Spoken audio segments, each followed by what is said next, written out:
We live in an age where those in power are openly using every weapon at their disposal to impose their will upon the future. Where the principles of authoritarianism and individualism stand in open conflict in the streets, in the courts, in the news, in everyday life. Where the choices we make and the choices that are made for us have consequences no one can foresee.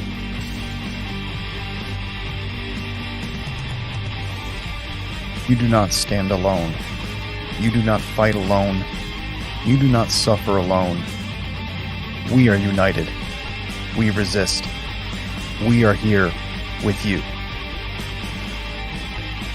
As long as there is a truth that remains hidden, as long as lies are spread openly, we will continue to speak out.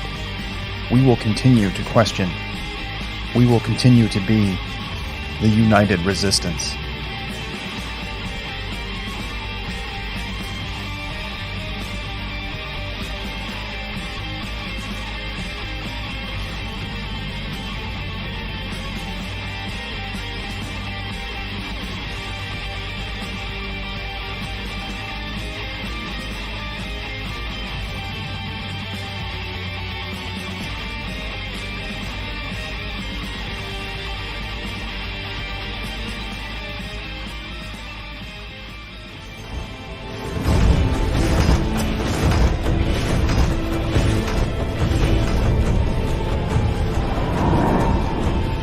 What do you want to do now, Cap? The same thing we always do. Fight them until we can't. Oh, but that's not all.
Look at that.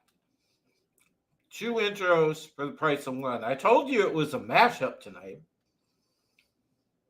We are mashing up the Midnight Prism and United Resistance.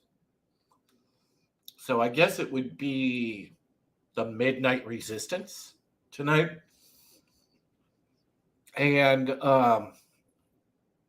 that said, let's bring in somebody that everybody knows from United Resistance, and that would be Will, one of our regular panel members and co-hosts from United Resistance, who is now on the Midnight Prism.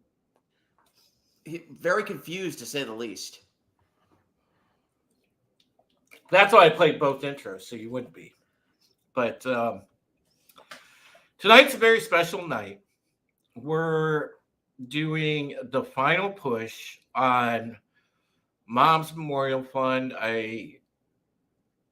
It's special to me because this is a night and a few hours to remember Mama Heretic, and what is now about an hour, about in 20 minutes or so away from what would be her 80th birthday.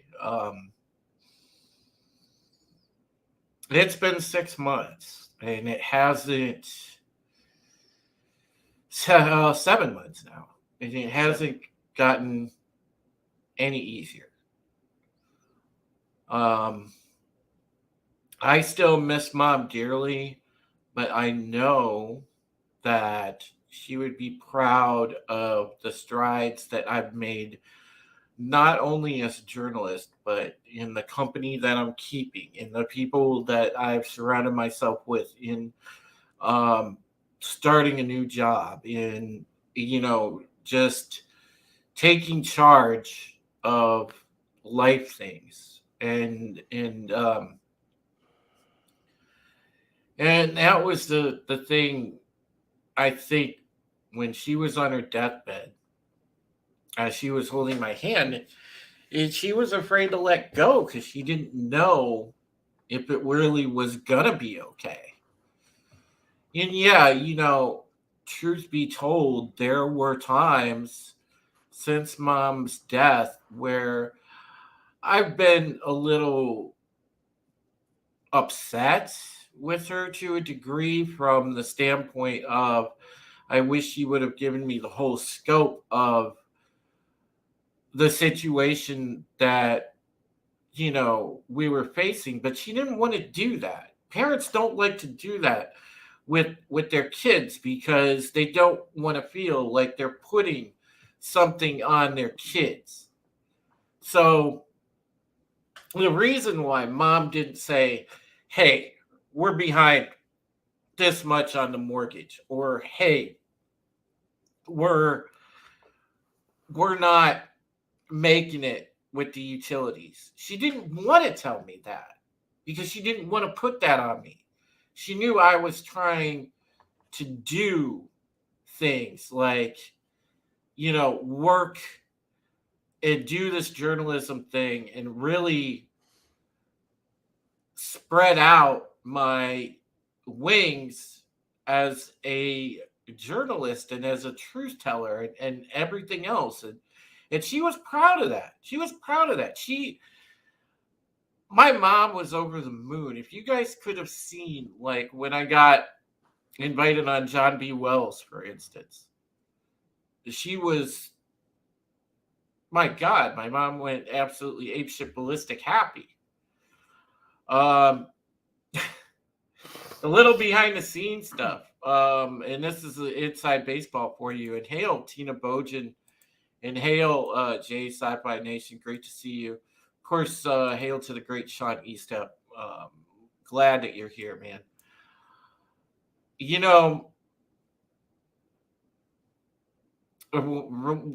Just minutes before, I want to say about 20 minutes before we were set to go to air and Laura Logan was coming on, my mom was sitting there fussing about how I looked. You're going to be on camera. You need to have on a sport coat. You need to look professional. Are you saying that she was the major motivation behind you rocking the sport coat that night?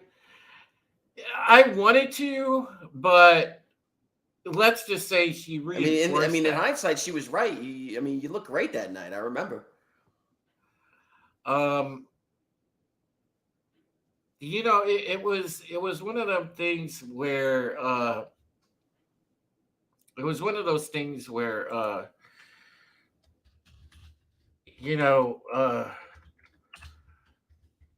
I knew that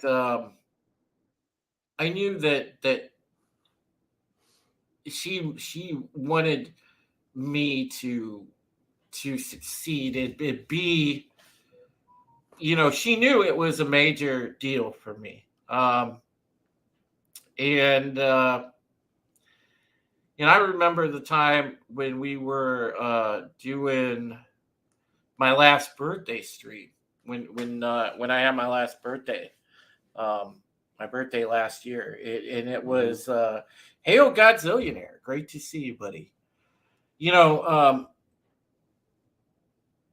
When she joined in and she knew everybody in the chat, it had gotten to the point we were doing a shot, and Mom joined in and she said, yeah, I want to do one with you. It's just things like that. There were moments like that, and that's what endeared her to the viewers, because it was the viewers of this program came to know Mom,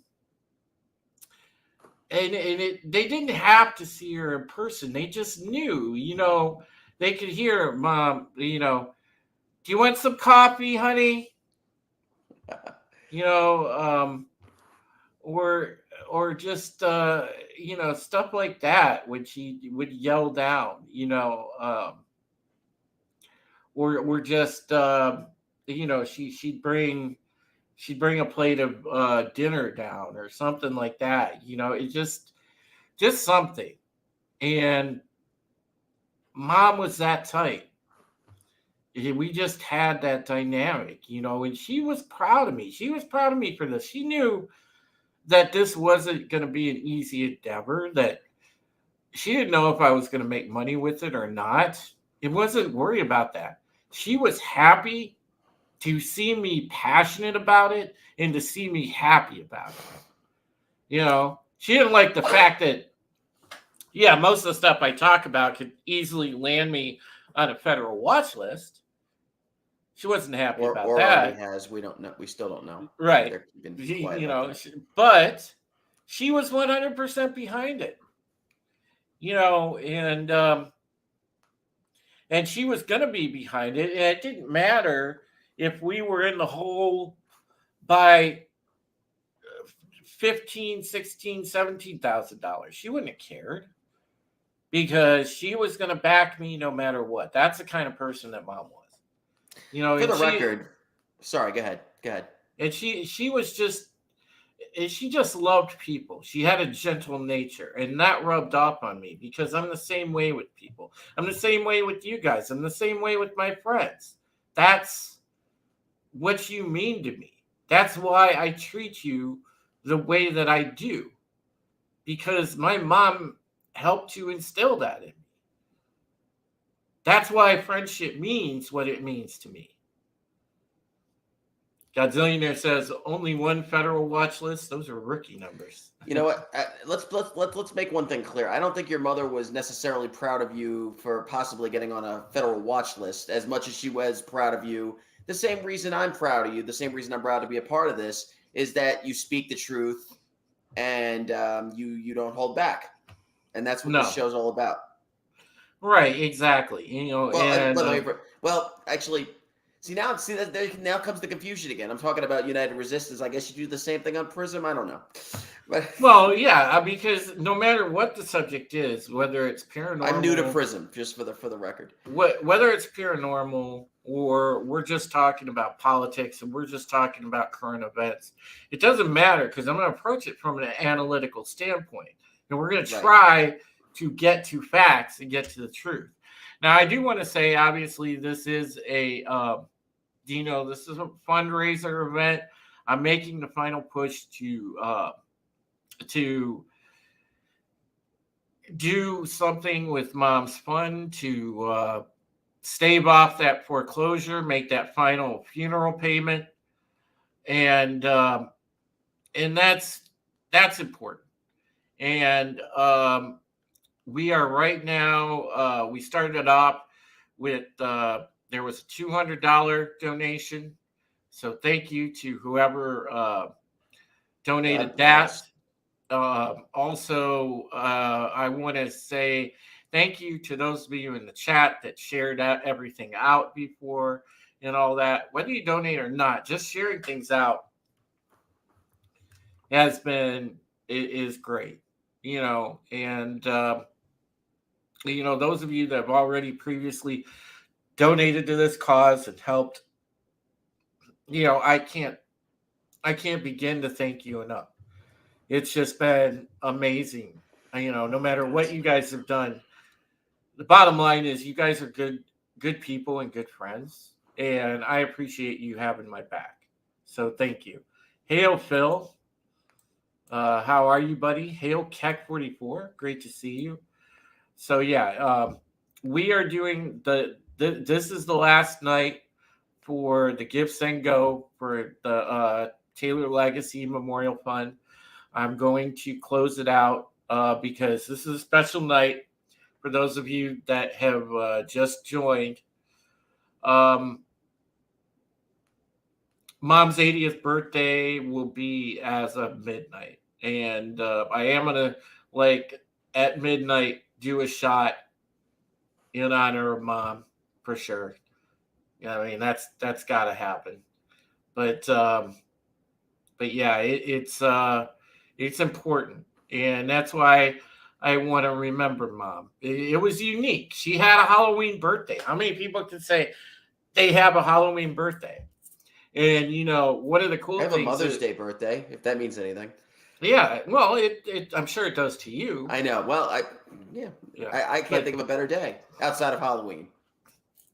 But the thing is tomorrow, guys, Will is going to be here in person. He's coming over, and he's going to share in the tradition and kind of, take stand in Mom's stead, if you will, because every Halloween for Mom's birthday, we would, I would take her for dinner, and we would have. Does this mean you're actually going to pay tomorrow night? No, but I would take Mom. I would take Mom to dinner, and then we would give our candy out to trick or treaters together. Mom would. She wouldn't stand out there the whole time because obviously Mom wasn't the greatest of health, but she would come out and and just do that together with me here and there, and it was fun. It was a tradition, and tomorrow Will's standing in for her, but it's keeping that tradition alive, and I'll do my best. It makes me feel good. But yeah, I'm thankful to be remembering Mom, and I'm not sure how much longer I'm going to be in this house, whether they take it from me or whether I get to sell it. But either way, you're going out in a blaze of glory. It's fun to remember the memories that are here.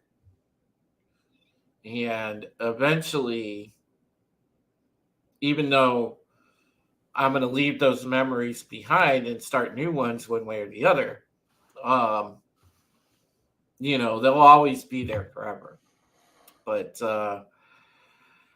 yeah, let's get in on some stuff. We've got a lot going on. Breaking in the past half hour. You gotta love Elon Musk. And I will say I love Elon Musk for what he's done just in the short amount of time that he has had Twitter.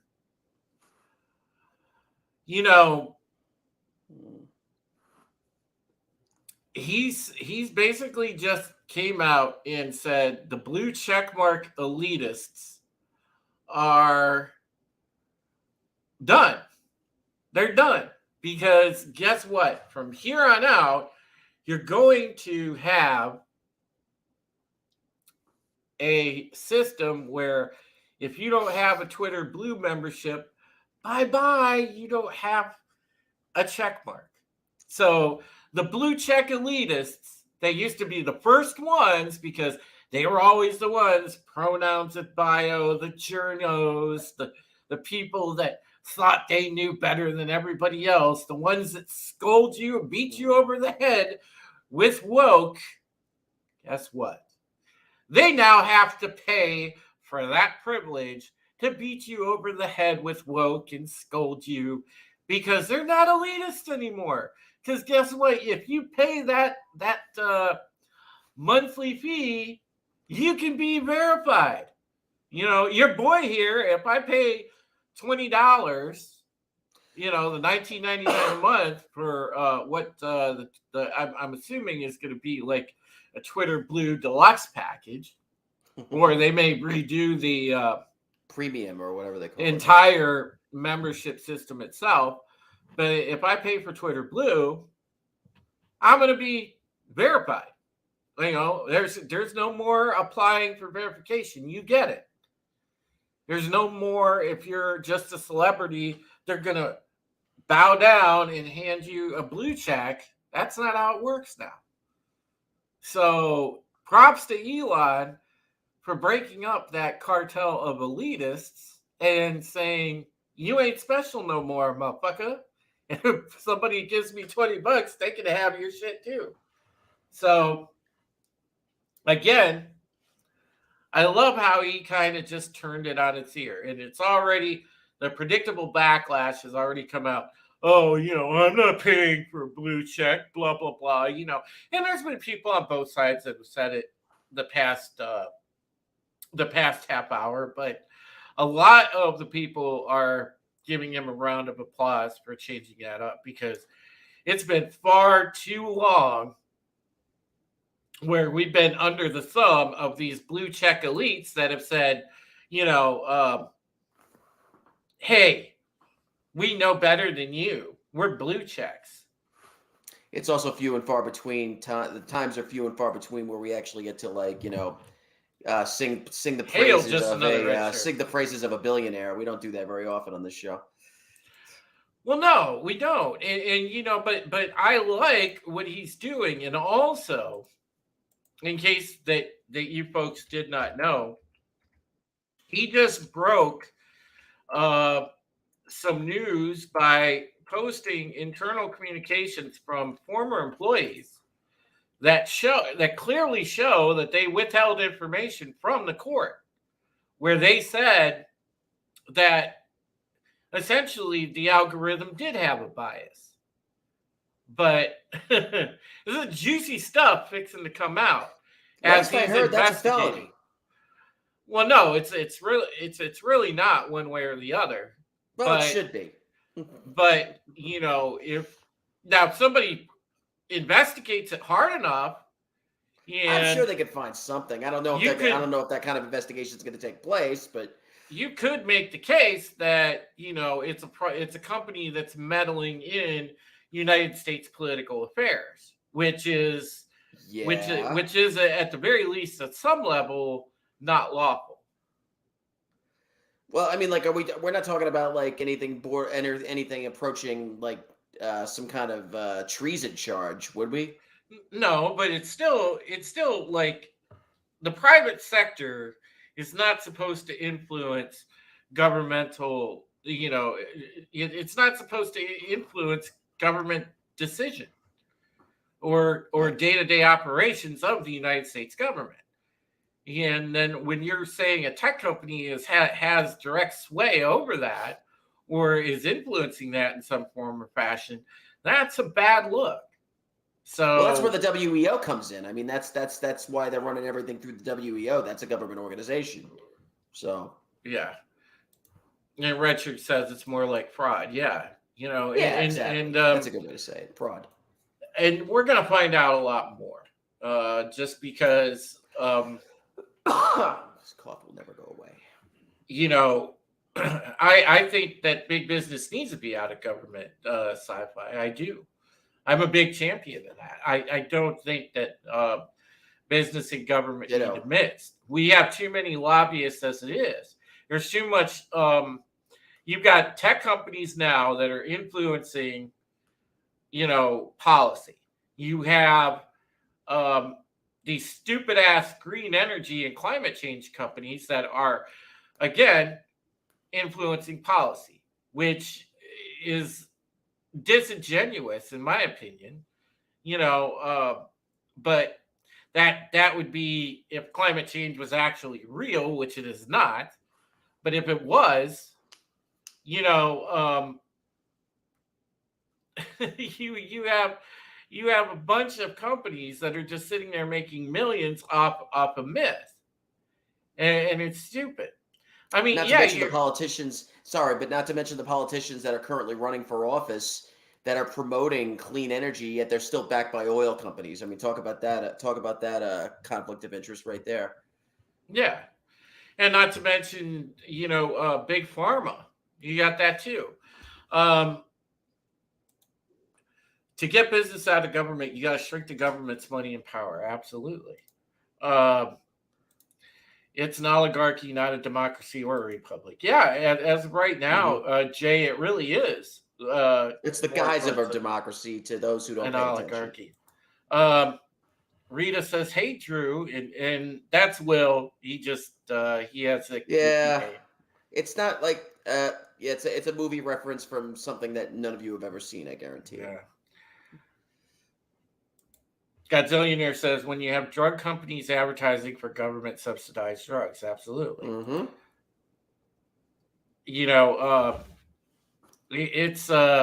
It's bad. And Rita, tonight, I'm so glad you're here. It means a lot to me that you're here, honey. We're celebrating my mom as well as doing, this big extravaganza. Dwayne, hey buddy. We're celebrating my mom. It's the final day that I'm keeping the Taylor Legacy Fund open. The Gifts That Go. Her 80th birthday is in an hour, and we're just we're doing what we can. This is the final fundraiser, and I'm just hoping that we can. We started off good. We got $200 on the ledger so far, but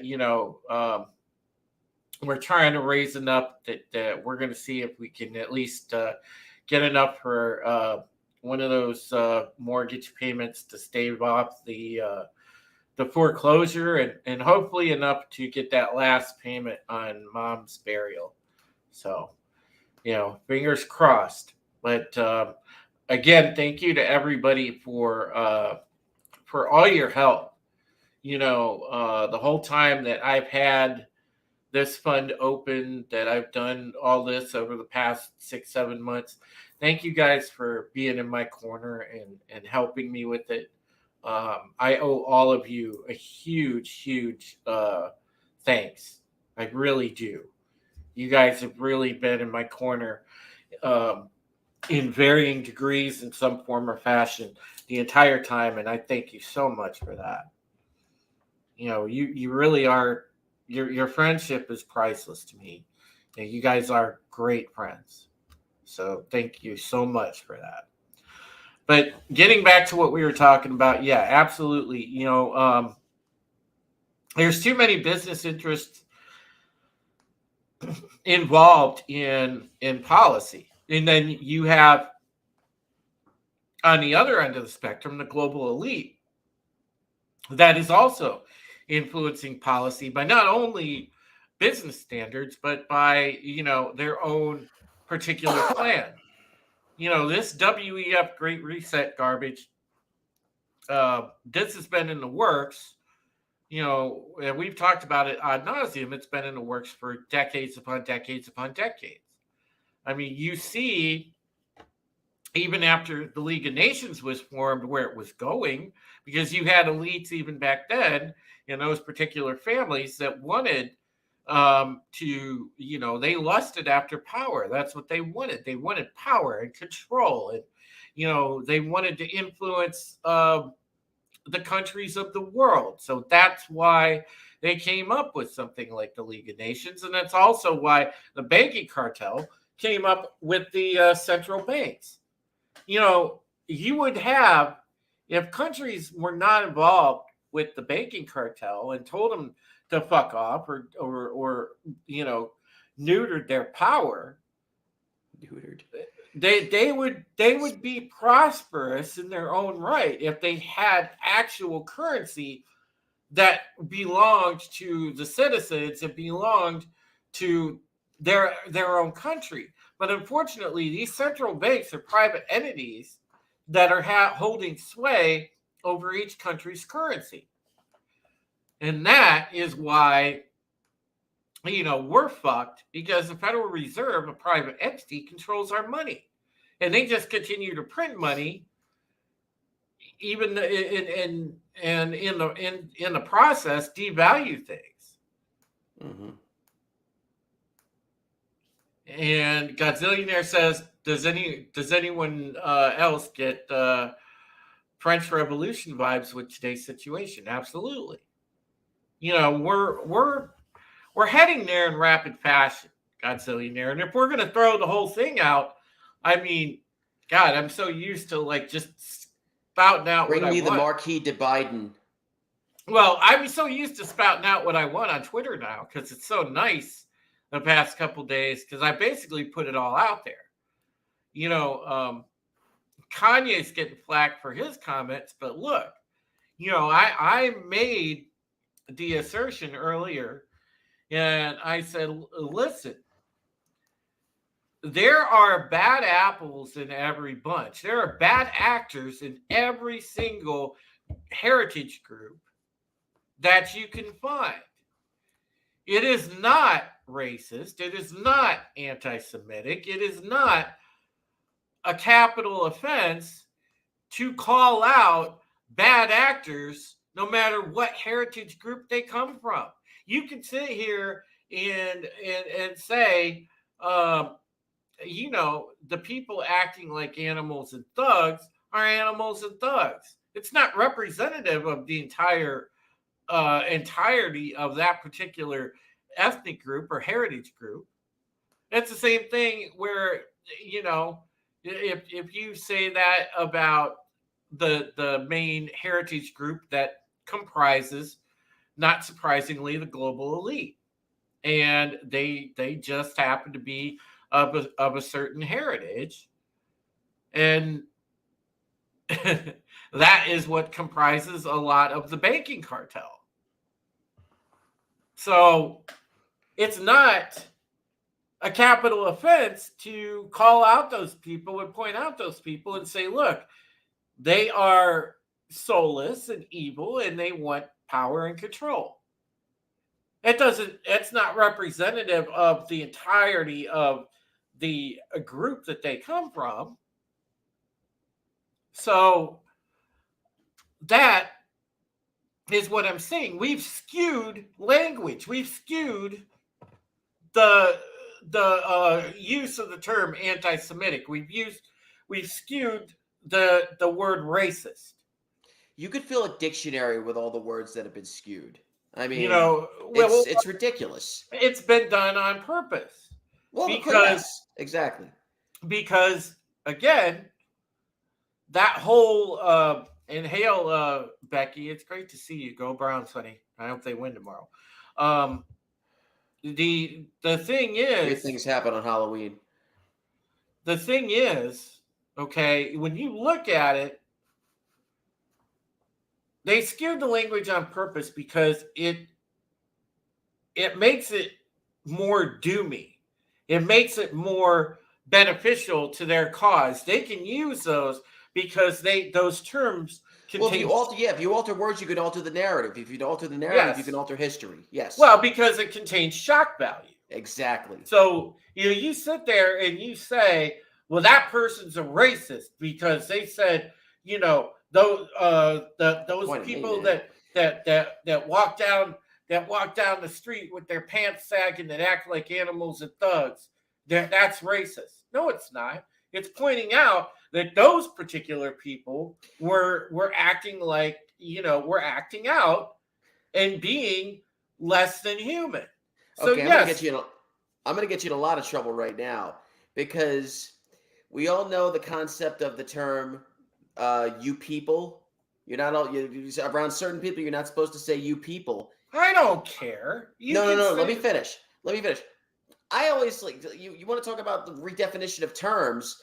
I always found you people and those people to mean like when I'm talking to somebody and I point and I say, "Hey, you people over there. Hey, those people."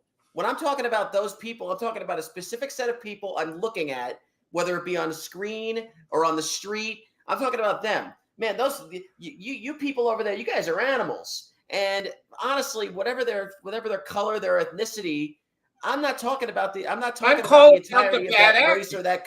I'm talking about those two fucking idiot retards over there. Yes, Okay, yeah. I'm calling out the bad actors. But I see, yeah. but I you used a see, derogatory term to retarded people. I'm sorry. but no, Forgive me. we've devolved, okay, because it's basically turned people socially retarded because of how social media and the internet works, where you killed off context. Uh-huh. So it used to be, we would encounter each other in person. Okay. We would encounter each other in person. And if I said something, you understood the context. When you read my body language, you understood how the tone and inflection of how I said it, whatever. There were context clues that you knew where I was coming from. Well, if you take context away, which obviously on a platform where you're dealing with written text at 180 characters, for example, with Twitter.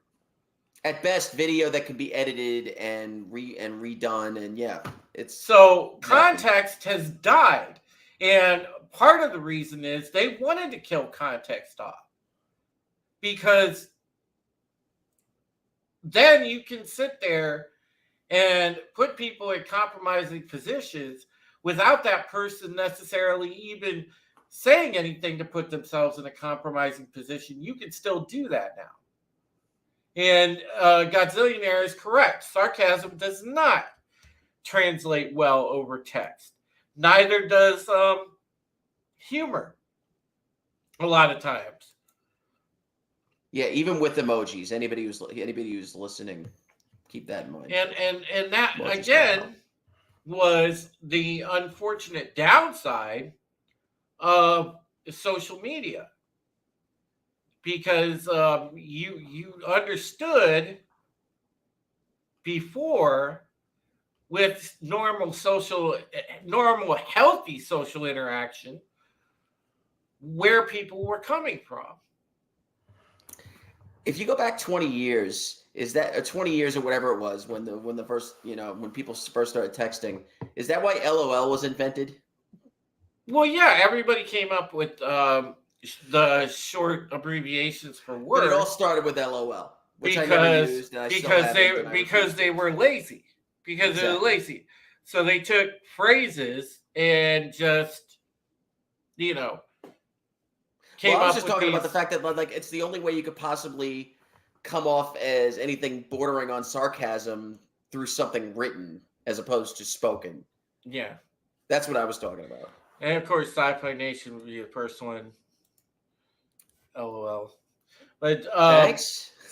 But the thank you. But I think the advent of social media has really contributed to the rapid decline, because you've taken and marginalized words, changed meaning of words, also changed historical context. So now things can be told in a historical sense from whichever way somebody wants to tell it. Not actual historical record, but it's ridiculous. Got early work, gotta head out, Drew. Have a good one. Hey, take care, Godzillionaire. Thank you so much for hanging out and being this. And yes, Godzillionaire, I read all of your comments, including the ones about me. Keep them coming.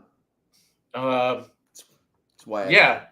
Well, Jay, I know you say what you say, dude. I've known you for how long now? But the thing is, with what we're discussing here, it's just gone rapidly down the shitter because it contributed to a very easy influence of cultural Marxism. The cultural Marxism was already planned. They were already finding a way to introduce it, but this essentially greased a lot of the wheels for him. This made it like stupid easy for them to introduce it on a large scale level, because social media was one of the first things that became weaponized. Then, entertainment, every other institution that we knew became inundated with it. And hail to Tobat. Great to see you, brother.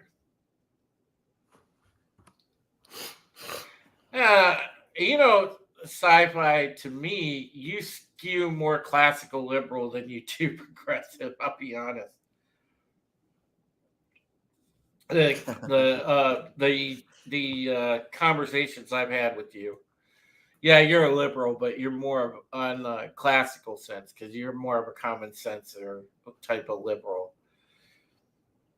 You don't live in the fucking ridiculous galaxy that some of these fucking people live in, like an LBJ liberal, or yeah. Go back to you further. Well, yeah, Becky, and that's important. Look, I have a motto that I live by, and that is be 100% as real as it gets. Okay, and so Becky, like when you say that, you speak your mind, and sometimes it offends people. That's how it should be. Not everybody should be comfortable with what you say. If you're keeping it real with somebody, just be real. Don't sugarcoat shit.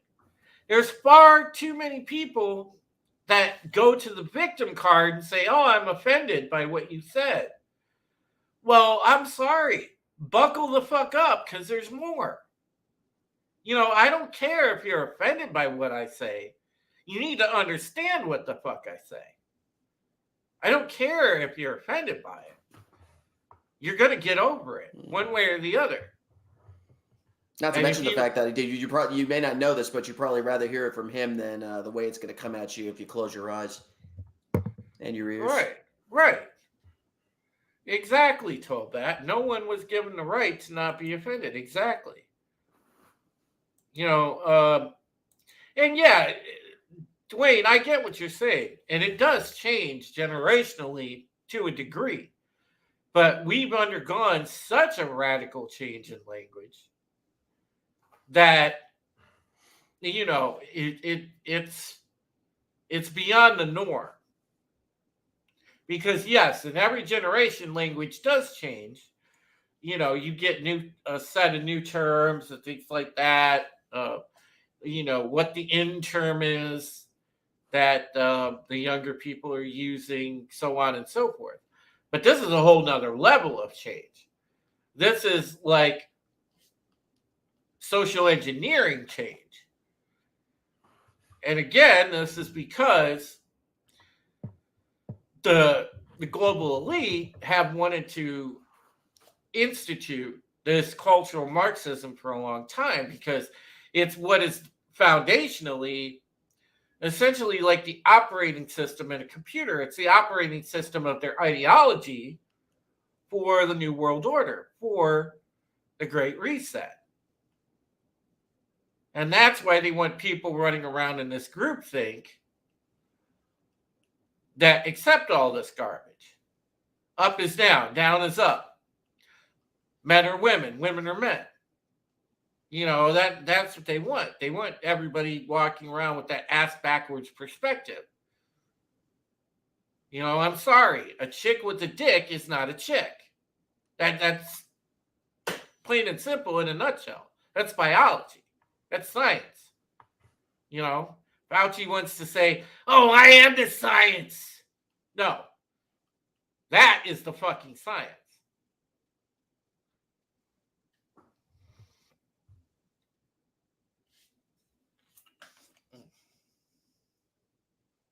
Just responding to your Fauci in my head. Well, you're supposed to say, "Hey, don't forget your next booster. You gotta have booster number 6 and number 7." Wouldn't want to steal your thunder, boss. But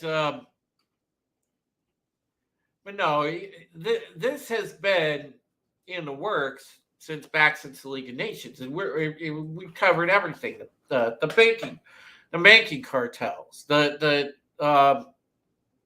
where the global elite was founded. That is the essence of it. It's all power and control. And all of this confusion, it benefits them because all they have to do is basically sow enough chaos to keep everybody at each other's throats and not paying attention to what is happening. That's how they pull it all off. So yeah, it's unfortunate, but that's the truth of the matter.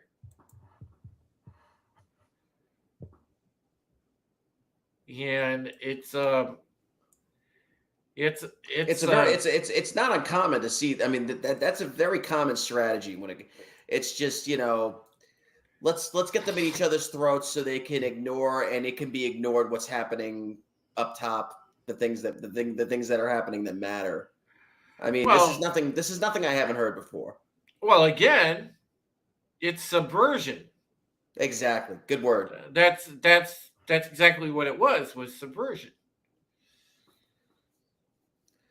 You take, for example, this thing that has come out in the past 48 hours, 24 hours with Paul Pelosi.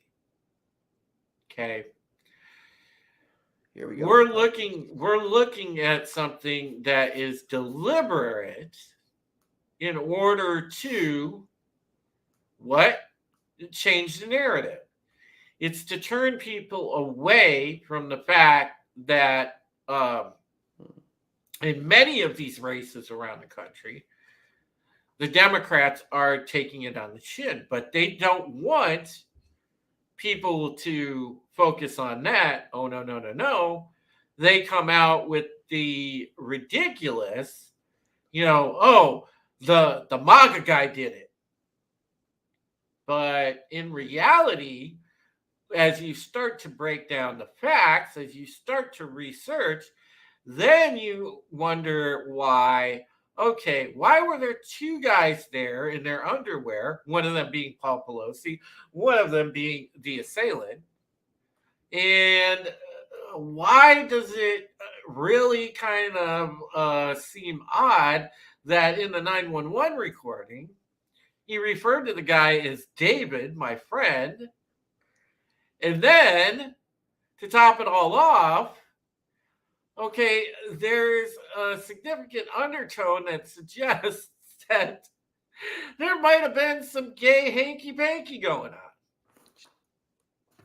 So I ask this means just a little bit. It doesn't imply anything else.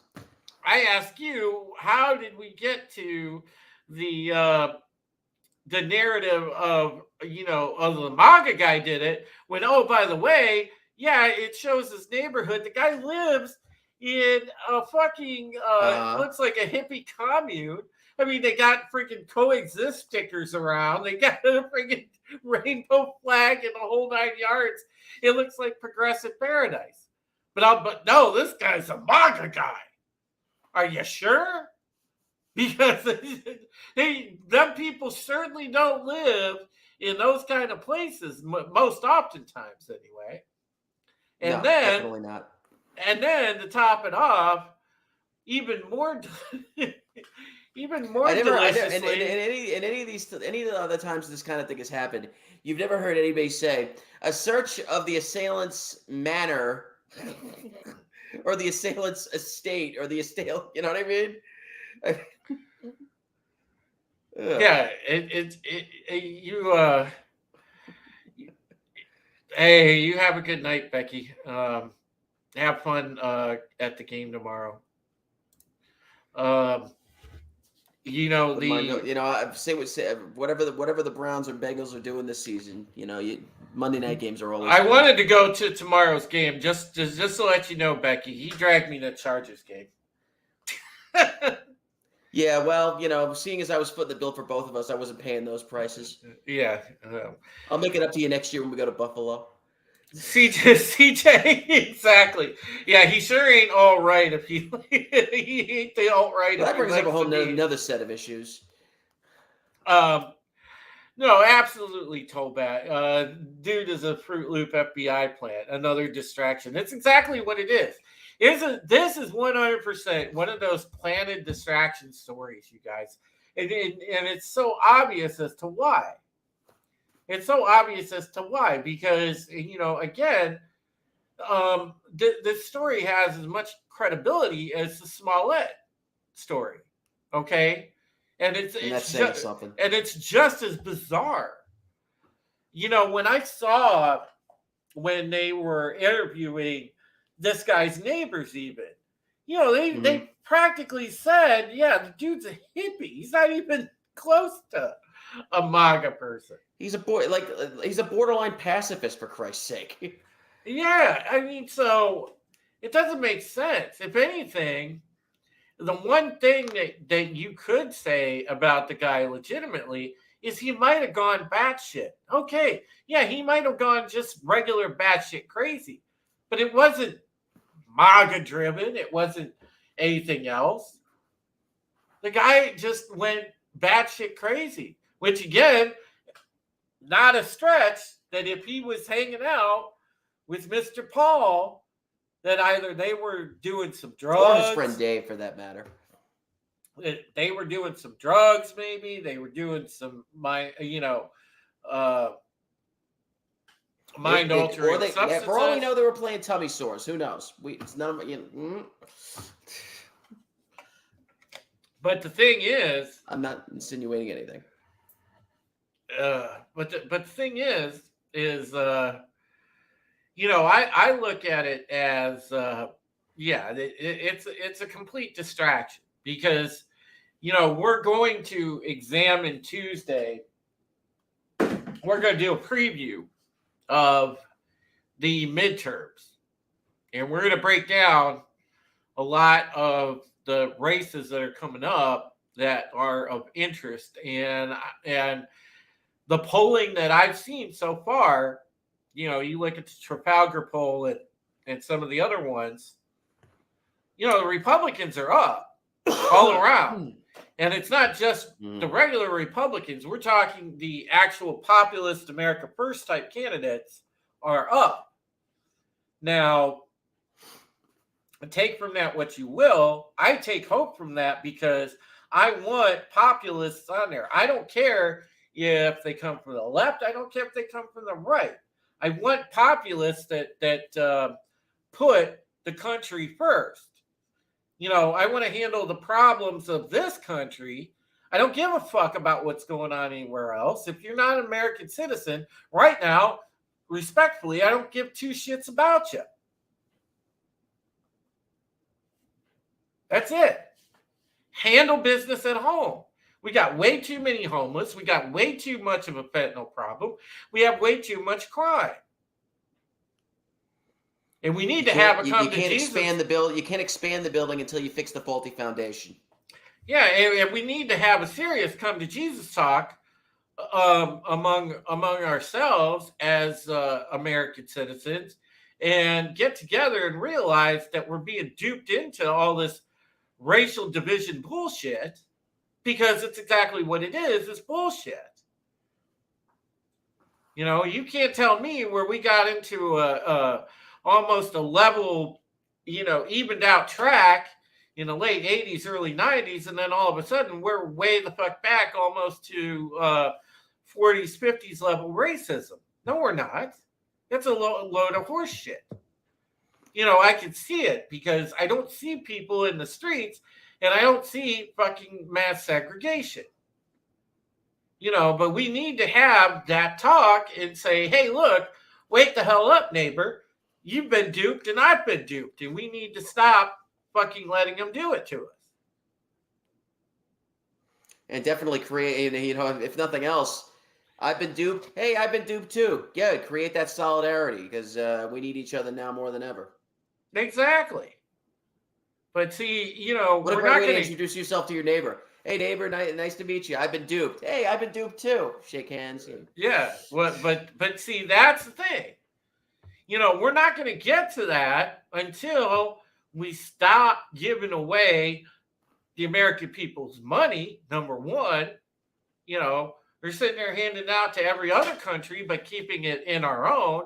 And number two, stop with this bullshit of, giving it to ridiculous causes.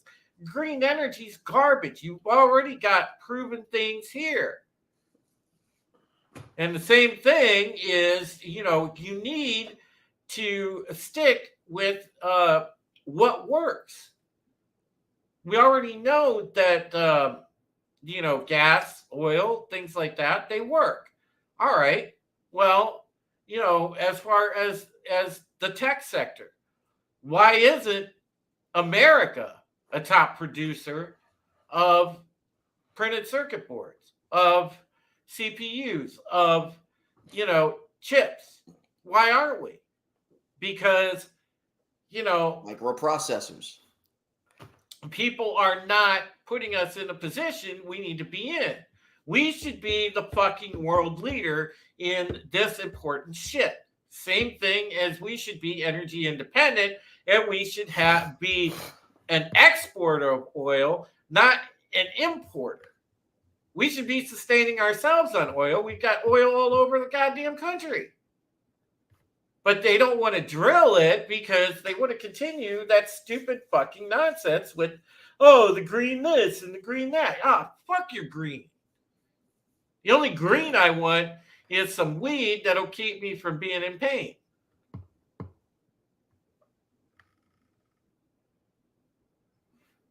It's ridiculous.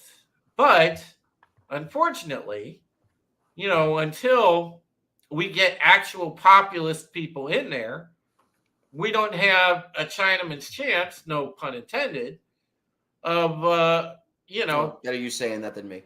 Yeah, we don't have a Chinaman's chance of basically, doing anything in that regard until, we get the citizens actually have control of the government via, representative government that listens to the citizens. As long as the Washington establishment is in there on both sides, you're not going to have that. You need populists. You need populists to turn it on its ear. I like how you said how it really doesn't matter whether they're liberals or conservatives, because it goes back to something that I've been saying, and you've been saying it too. But I've always had this philosophy that the last many years, it really doesn't make a difference. In the end, what really happens on the floor of the Senate and the floor of Congress and the halls of Congress, it really doesn't make a difference as much. What's really happening doesn't really make a difference as much. What side of the aisle you toe? There's the guise of partisanship up against the lack of bipartisanship. And it's just they're all really working to the same end. And it's like I said, I don't believe that there really is a Democratic Party and a Republican Party anymore. Yep. What is it? One world government. There you go. We're on our way. There really isn't. Yes, and that's what they wanted to. That's what they wanted to do for a long time. But the problem is, again, we've allowed that bullshit collectivism to take hold, where instead of instead of celebrating things like meritocracy and, changing hiring practices to the stupid nonsense of diversity and inclusion garbage, instead of taking somebody on the merits of if they're qualified for the job or not. You've thrown meritocracy out the window.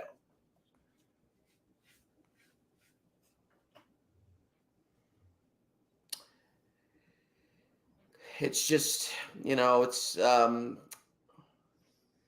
I guess maybe we should have known what was going to happen in the end when we first came up with the concept of things like Title IX, things like affirmative action, which at the beginning, like a lot of other human innovations, were noble concepts, noble programs.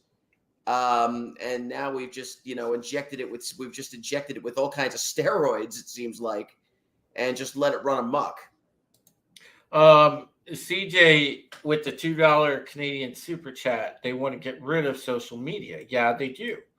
They do. Definitely now with Elon taking over Twitter, that they do. They're going to hate it because they don't want any dissenting opinion, because dissenting opinion creates debate. CJ, they don't want civilized debate, because debate turns into the people then becoming unified, then saying, okay, why are we not allowed to debate? Then they turn against the government, and that's what they don't want. They will drop those nukes and rebuild the NWO, even if the NWO fails. Yeah, they might. That would be something. Because the principles that created the NWO, which is the lust for power, lust for money, those will always be there. Those will always be a temptation. There will always be somebody that is focused on power and control and greed. So, you can get rid of the Great Reset bunch. You can get rid of the WEF type of people. You could get rid of that. And that's plain and simple, because if enough countries around the world stand up and say, we reject this, well, there's not a damn thing that they can do about it, because, they can't hold off millions. I don't care how much that they have of a significant size private army, which they do. The WEF has their own private army. I bet you guys didn't know that. The World Economic Forum has an army the size of a small country of mercenaries. And also obviously it can't be an official military. And also conscripted military from different countries. Right. That are on, quote, detached service. But factions, really. The thing is with that, they can't hold off just millions upon millions of citizens if all those millions of citizens put them on the spot and confronted them. So,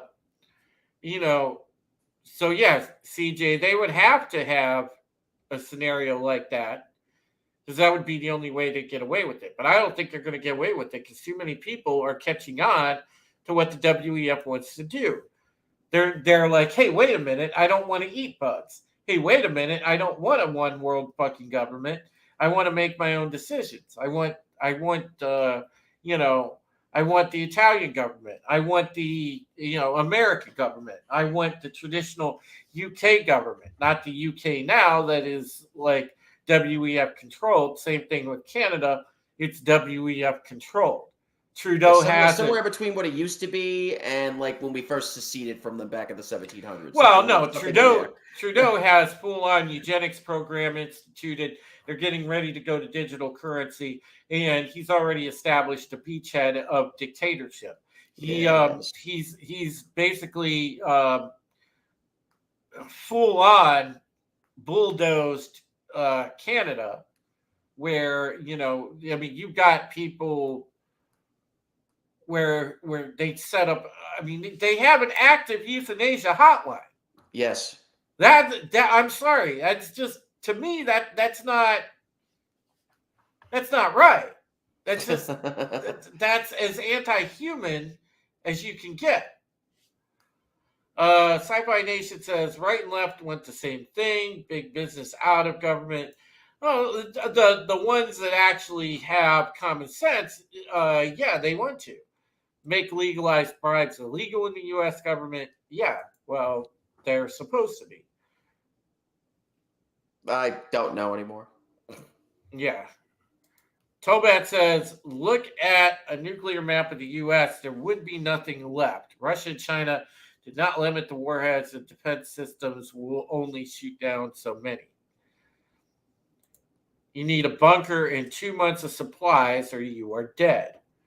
Yeah, it may get to that, Tobat. I don't think, and maybe I tend to be the optimist here. I don't think that we're going to get to nuclear war.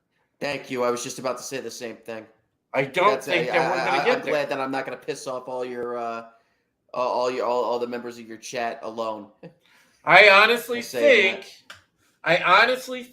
that there is enough of an awakening going on that there are going to be people that avert a nuclear incident.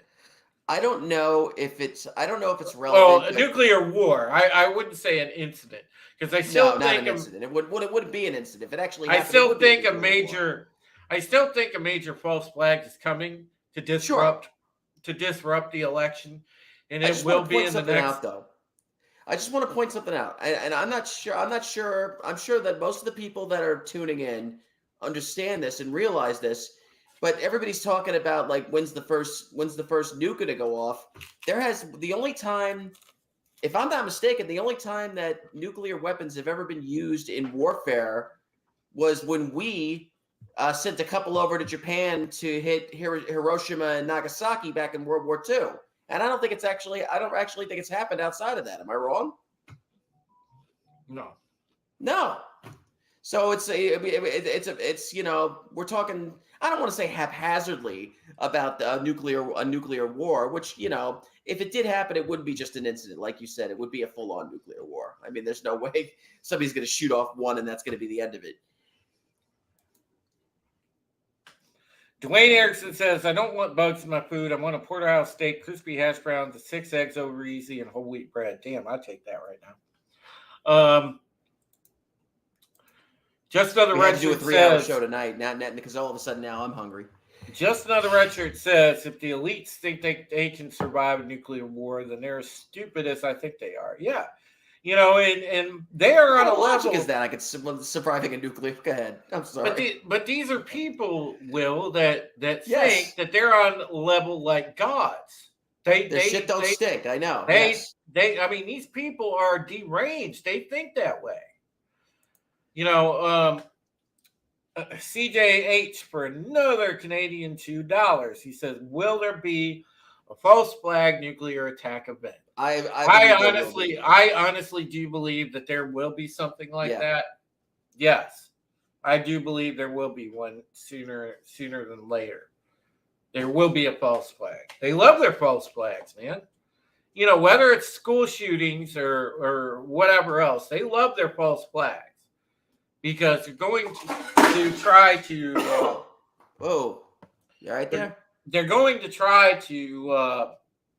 Disarm people, make people, turn people hysterical, everything that they can to disrupt. That's what they like to do, is disrupt. We've been talking about, that's pretty much what we've been talking about for the better part of the last half an hour. False flags. They happen all the time. Mm-hmm. Obviously, to varying levels. We haven't seen one recently that involved a nuclear attack, but it's probably coming. Where do you think it'll come from first? The Paul Pelosi event, Matt, was a definite. It was meant to distract. And it was only because they are losing their ass so bad. That's shouts false flag to be. And it's it's funny because it's so horribly botched. That's what I'm laughing about, this Paul Pelosi thing, because it's so horribly That's how botched. I know the government was involved. Yeah, I mean, my that's God. the red flag right there. I mean, my God, you could have hired fucking, it's like out of an episode of Get Smart. I mean, Don Adams would have done a better job. I mean, the way that they executed this, they botched this thing so bad. What is it? What do I say? Every time one of these things gets executed, and it always gets executed so poorly, I'm like, cue the Benny Hill music every time. Oh, absolutely. Just juxtapose the amateur raw footage of it. Just throw in the Benny Hill music on top of it. How funny would that be? That's viral video for you. It's just ridiculous, because it's all just. It's all just. I told you were going to laugh at this. I told you. Yeah, I mean, at this.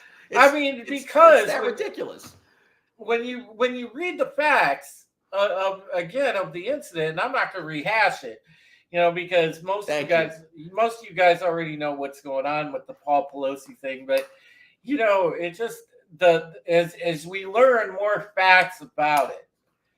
And I'm talking real facts about it. And when you review the 911 call and everything like that, again, it's just so fucking ridiculous. It's Nancy. It defies logic, So,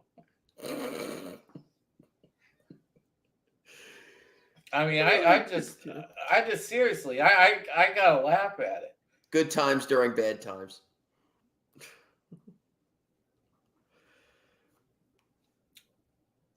Obviously, by the way, we mentioned it at the top of the broadcast with Brazil's election, but we're talking about because we talk about geopolitics a lot on this program.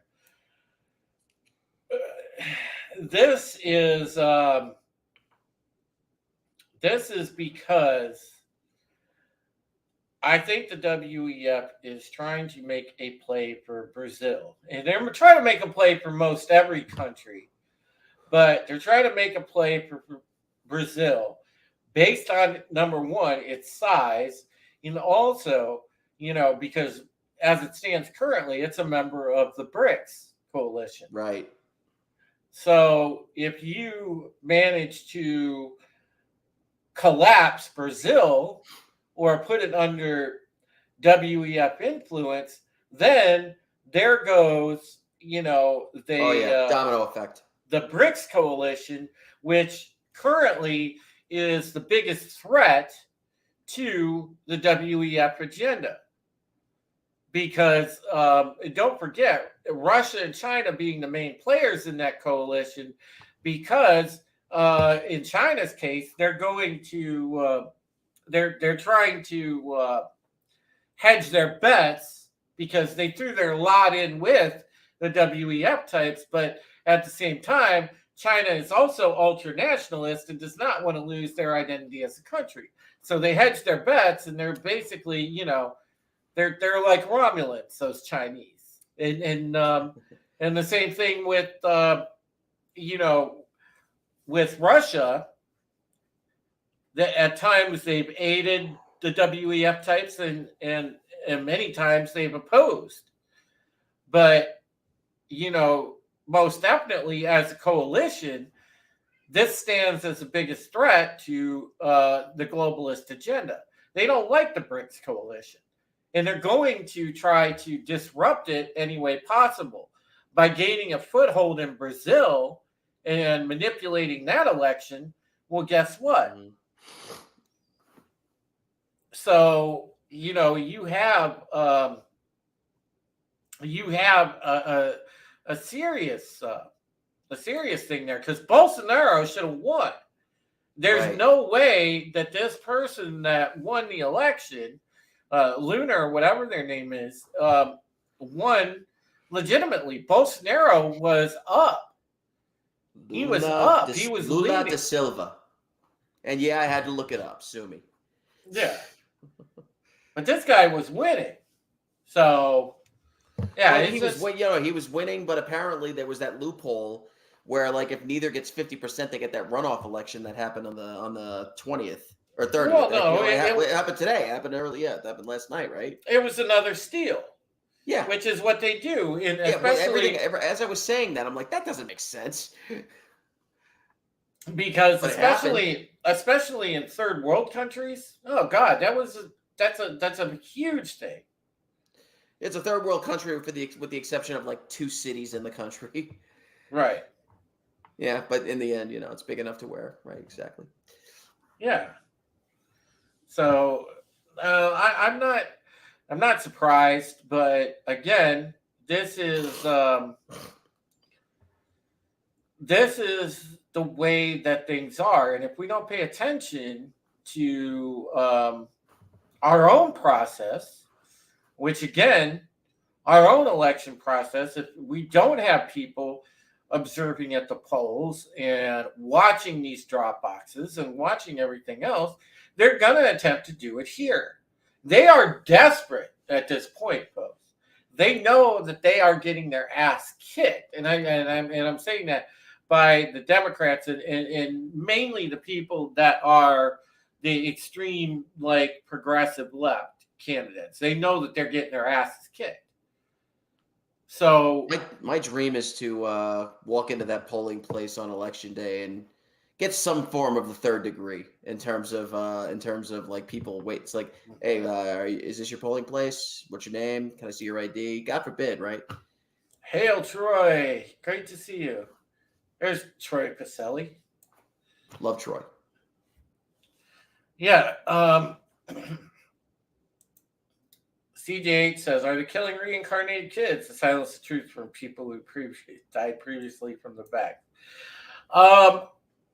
CJ, I think that the truth Great question. I think that the truth is coming out. You don't have to you don't have to see it. I mean, you can clearly just watch. There's 20 and 30-year-olds dying, at a weird rate. Very young people dying out of the blue from cardiac issues. That isn't normally, that is not a trend that you see. That's far from normal. Yeah, they had the same kind of cardiac issues that would kill a 60-year-old man who was on an all hoagie diet.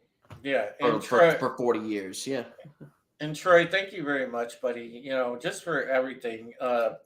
Troy and Nanette, both of them have been so amazing, and I love you guys. Troy and Nanette, love you guys. Thank you so much for everything that you've done. Thank you for being my friends. I love you guys. I really do. I love you guys, man. So I know that they were not upfront, and Not at all. The people that hid things in order to benefit the narrative, they can't hide anymore because it's starting to come out. I mean, just now, you've essentially had the government sort of admit the theory that, okay, this isn't a theory. We've come to the conclusion that after further investigation, the pandemic came from essentially a what did they call it? A lab related accident. So it's just funny. Red Shirt, take care, buddy. Thank you so much, man. I love you, bud. A lab related accident. Unfortunate lab related accident. You know what? That's exactly what it is. They make it long winded for a reason. Yeah, and yes, it was. Eventually, we'll abbreviate it and we'll forget what the hell we're talking about. It won't. They tried to say it was an unintentional release in a lab setting. Oops. Right. Basically. It's crazy stuff, dude. My But cell this phone is- was playing the part of like a beaker or a test tube or whatever. Mhm. Yeah, because I don't have one on hand. Not at least not tonight.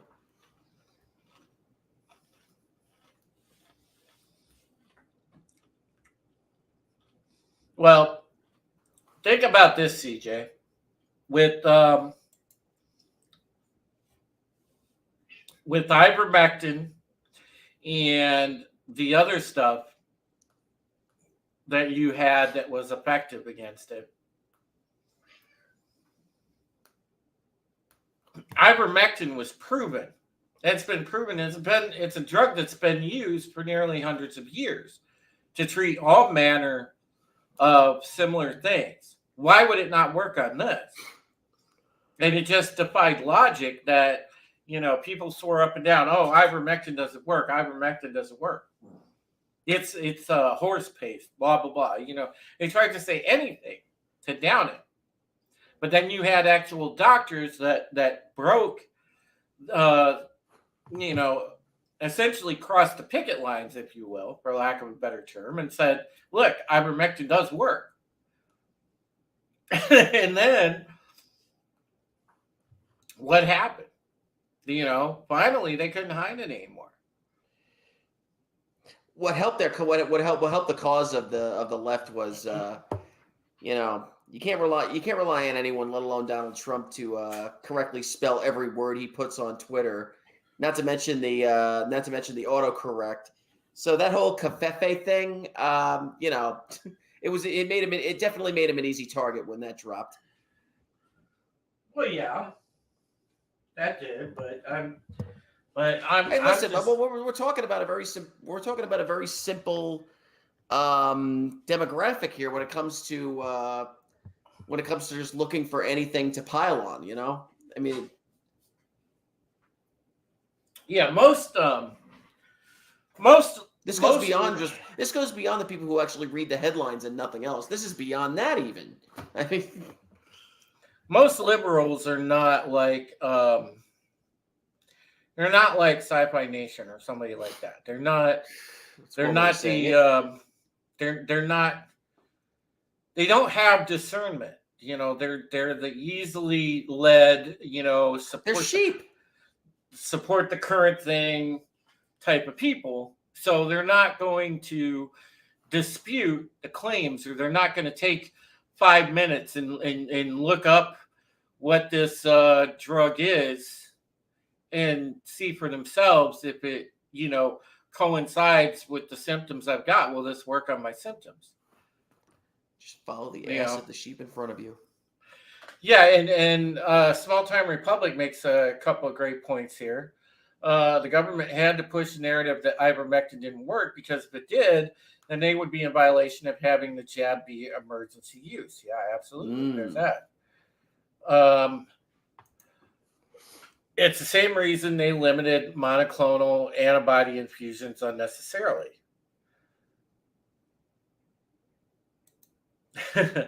Tobat says, we'll get a soundboard. Yeah, okay, fine. I guess my mic does work. Let's see. Billy Ann says, horse paste, they called it. Yes, absolutely, they did. And hail, Billy Ann. Great to see you. Do you think the vax was meant to kill leftists and they were going to kill off Republicans anyway? I think it's meant to kill that it's meant to kill indiscriminately. It was just all about thinning the herd, period. CJ, they don't care about the useful idiots that follow them. They don't care about, their own followers. These are, they're like the same as those Club of Rome dudes, right?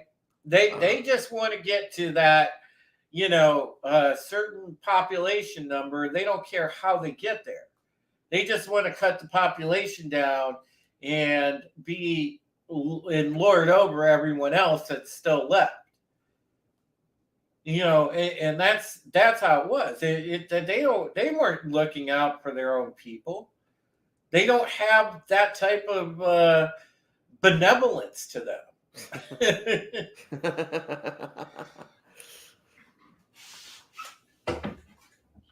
Belligerence, maybe, but not benevolence.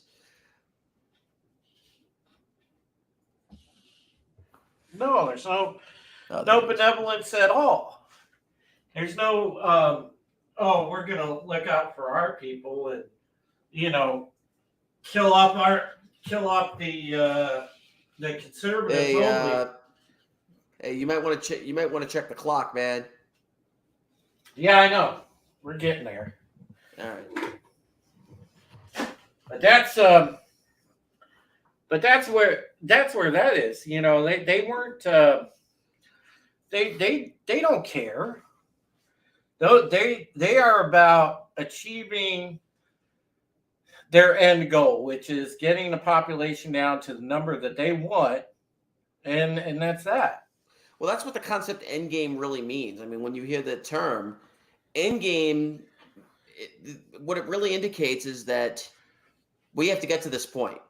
We don't know how we're going to do it. We're just going to let the chips fall where they may, change a few laws, eliminate a few people, whatever we have to do, as long as we get to that point. Oh, CJ, you know how they hate Bill Gates in Africa or whatever, and they wanted to run him out of there, and it was because he does not care how many people he killed in the course of that vaccination stuff that he was doing. So these are the type of people we're dealing with.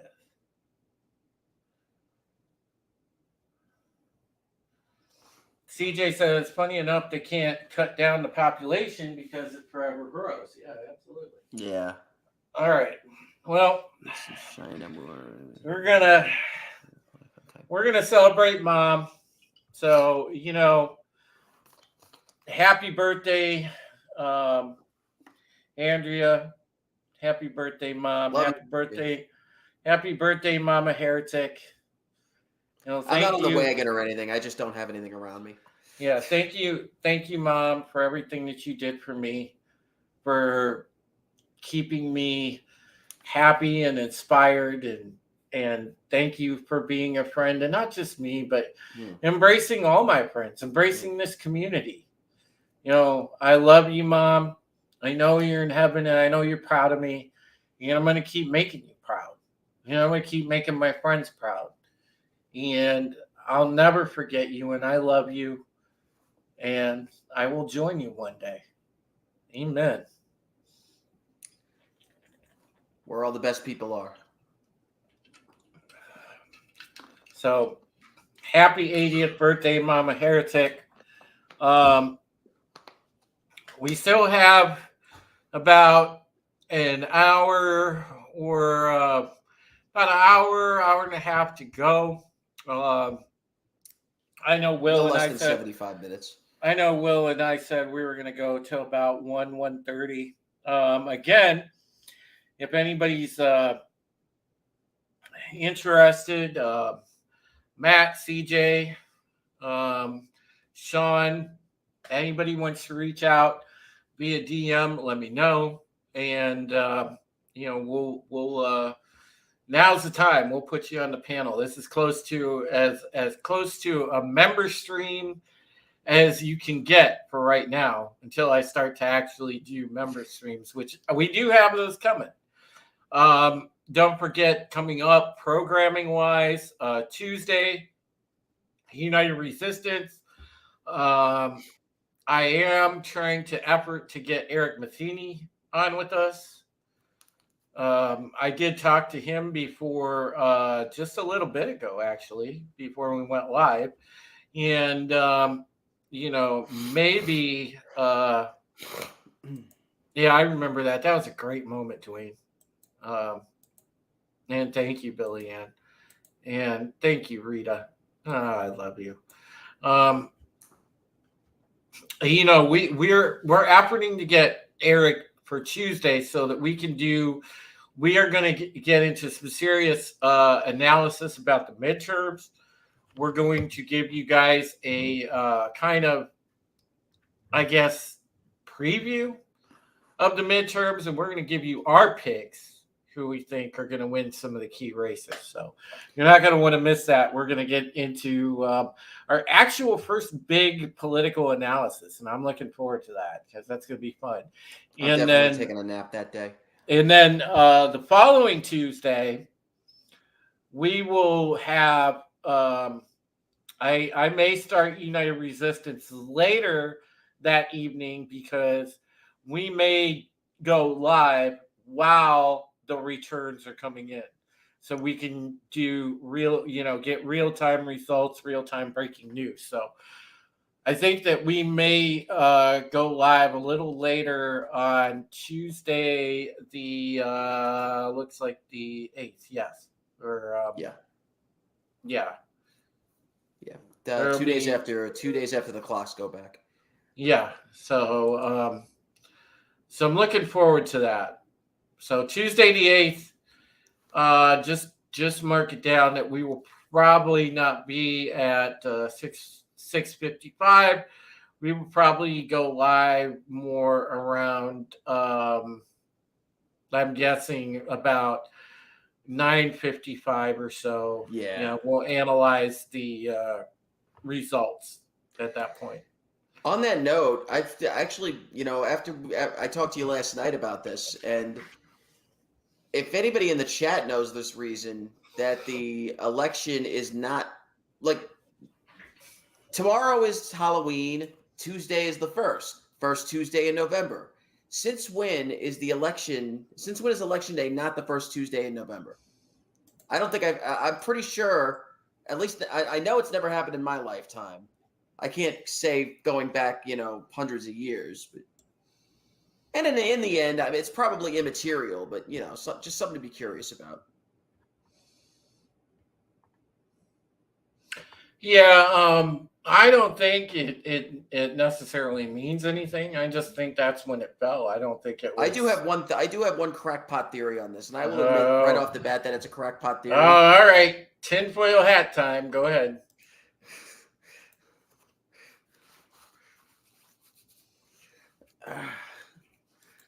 Okay, but like I mentioned that it's we're turning the clocks back on Sunday night, which means that if I'm not mistaken, I could be screwing this up. Doesn't that mean that it gets darker earlier? Yes, it gets darker earlier, and the generation up from us tends to vote right. They're going to want to go to bed earlier. They may forget to vote that day. They're not going to have a chance to do it at night. Like I said, crackpot as hell, not well thought out, but you kind of see where I'm going with this just a little bit.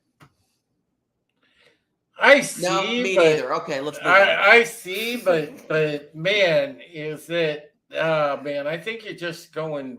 That's more of a stretch, dude. I don't think it's for that reason. I think it's just it's not for that reason. I'm just come on. Listen, it's my first real crackpot theory on the show. I've been waiting months. Oh man, that was disappointing. You should have came with something better. I've been doing that. I've been doing that all night up until that moment. Oh man. Well, you're all very welcome. I look at it. As I think that we're going to see some interesting breaking news in the midterms, because I definitely think that there is going to be attempted shenanigans. I can almost guarantee that there will be at some point some shenanigans. Going into the election, do you still believe that with just over a week to go, that there's still enough time for a false flag that's initiated by someone that thinks it could actually still make a difference? Yes. Yeah. Absolutely. Why not? Of course they. Why not? Of course they would. Of course they would. Again, anything to disrupt. You know, you got to go. You got to realize they're fresh off being under scrutiny for quote election fortification, right? Right. Which I think, which So, I don't think is going away anytime soon, regardless of which side is in power. so you have to remember as well, Twitter's now out of the equation. That's now True. off the table. They can't sit there and go and influence public opinion via Twitter now. Do you believe that was Because their most powerful weapon? it was one of them. It was definitely one of the biggest power weapons in the arsenal.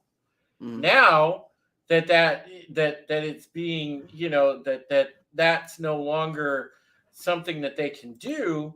Yeah, you can bet there will be some sort of fishy false flag.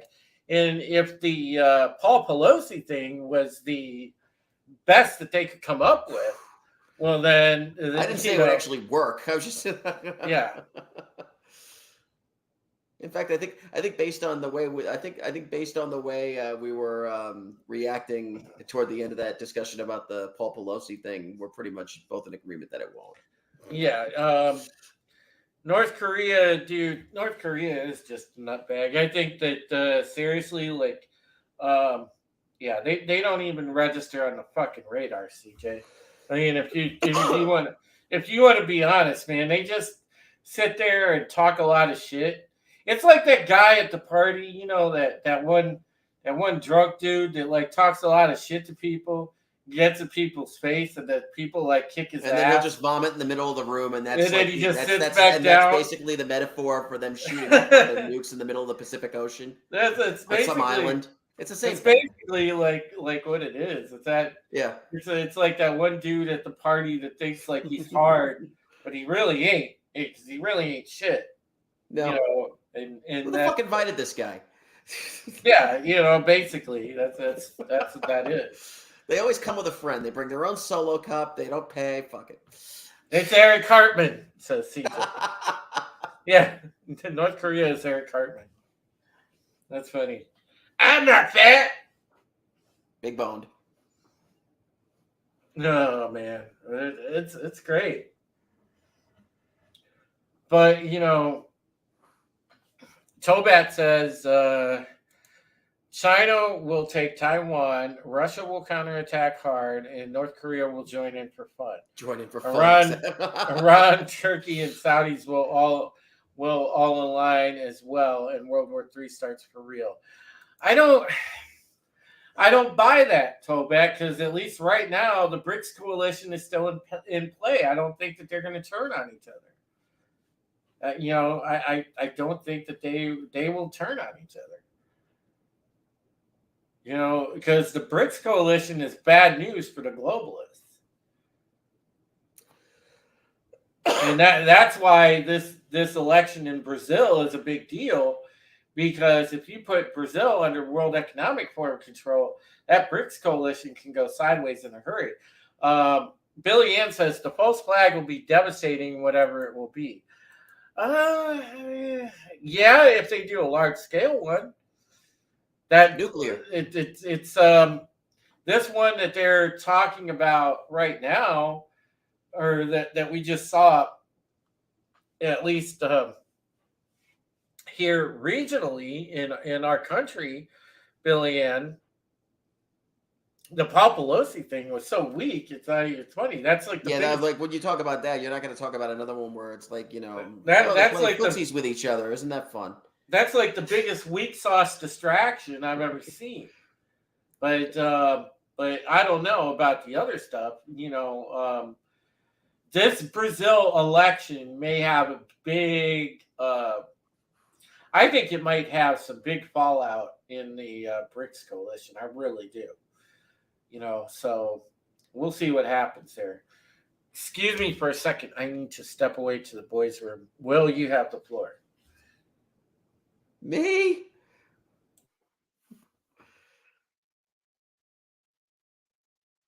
Yeah, he didn't prepare me for this. Might as well read the chat while I'm here.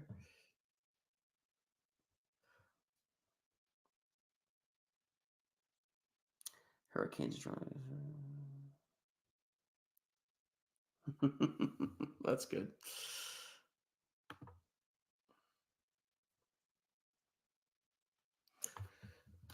You know what? I'm actually going to do the same. You guys can take a break too. I'll be right back.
Oh, I'm disappointed.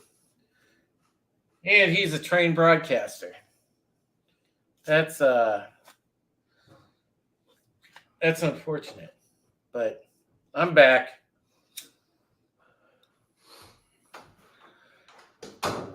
But no, when we're talking about false flags and things like that, don't forget, guys. As crazy as it sounds, the Project Bluebeam is still in play. Don't forget about that. Because people talk about, and then this goes into the Midnight Prism subject matter. Project Bluebeam is the fake alien invasion. Will they come with that? You never know.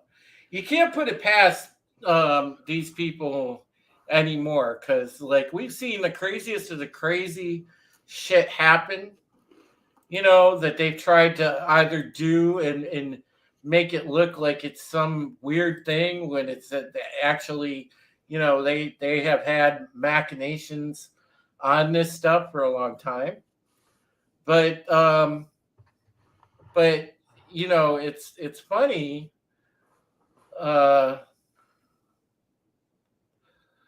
It's funny about what you see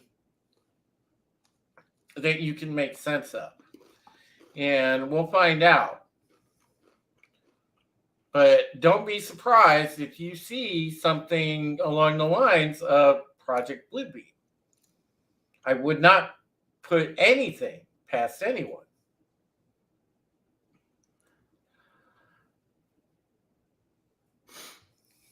So It's the yawn effect, man. You said you had to go 15 seconds later. I'm like, oh, me too. You yawn, I yawn, By the way, I vote. I say, those of you wherever you're voting around the country, vote for the hot chicks. No, I'm just kidding. No, but seriously, you've definitely got your choices on that one. Tudor Dixon. I really hope that she wins that race in Michigan. I think that she's a great politician.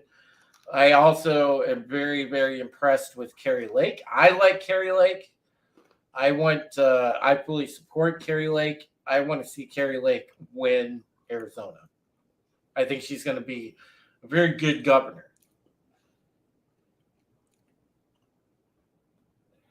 And we need a populist governor in Arizona for sure.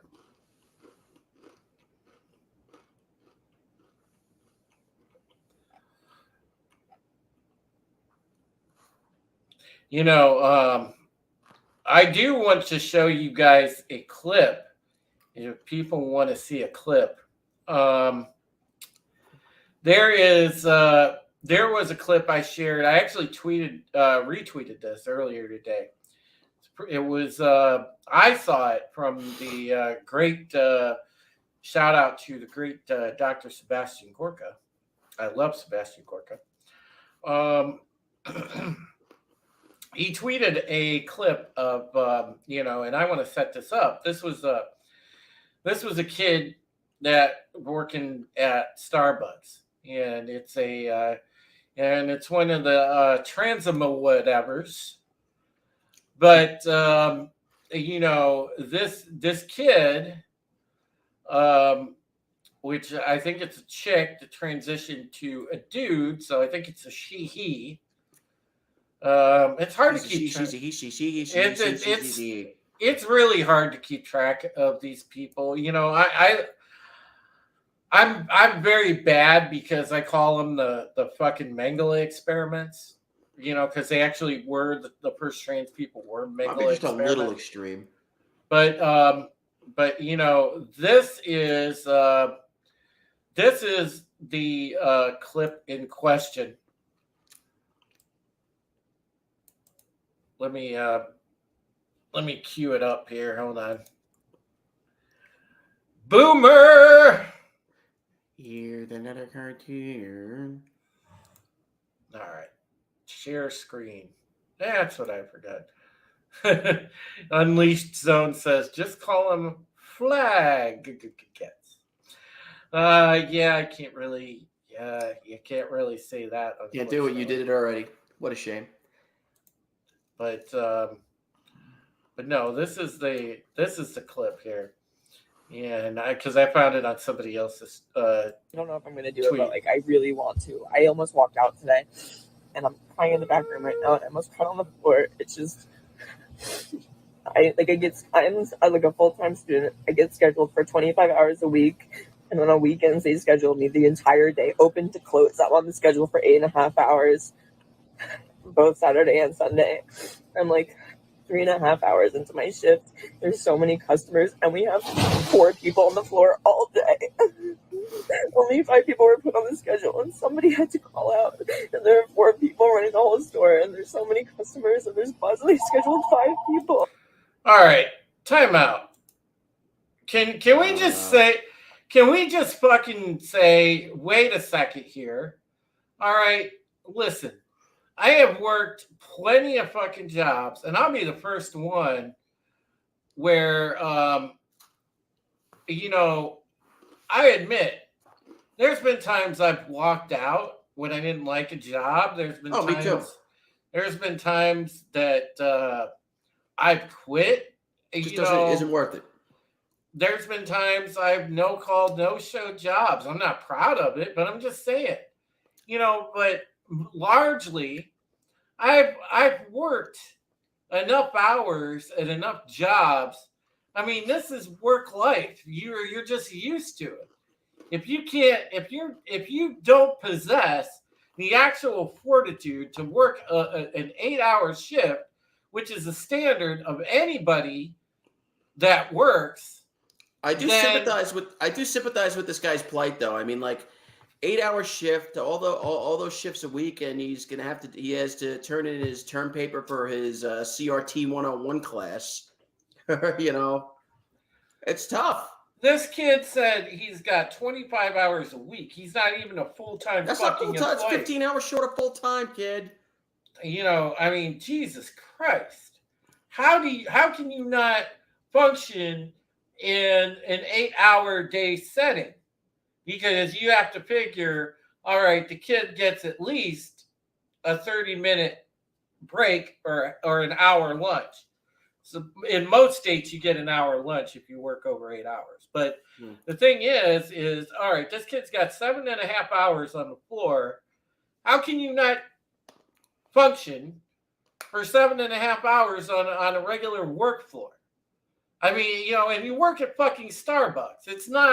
This is not stressful work. You're not working on a line in a factory. Hell, you're not even working now. You're not even working in fast food. Really? Yeah. Because I'm not going to sit here and say, listen, working in fast food, that's a very stressful environment. That could be tough for some people. And some people, and then you know what, unfortunately, not everybody is built for it. This is not that job.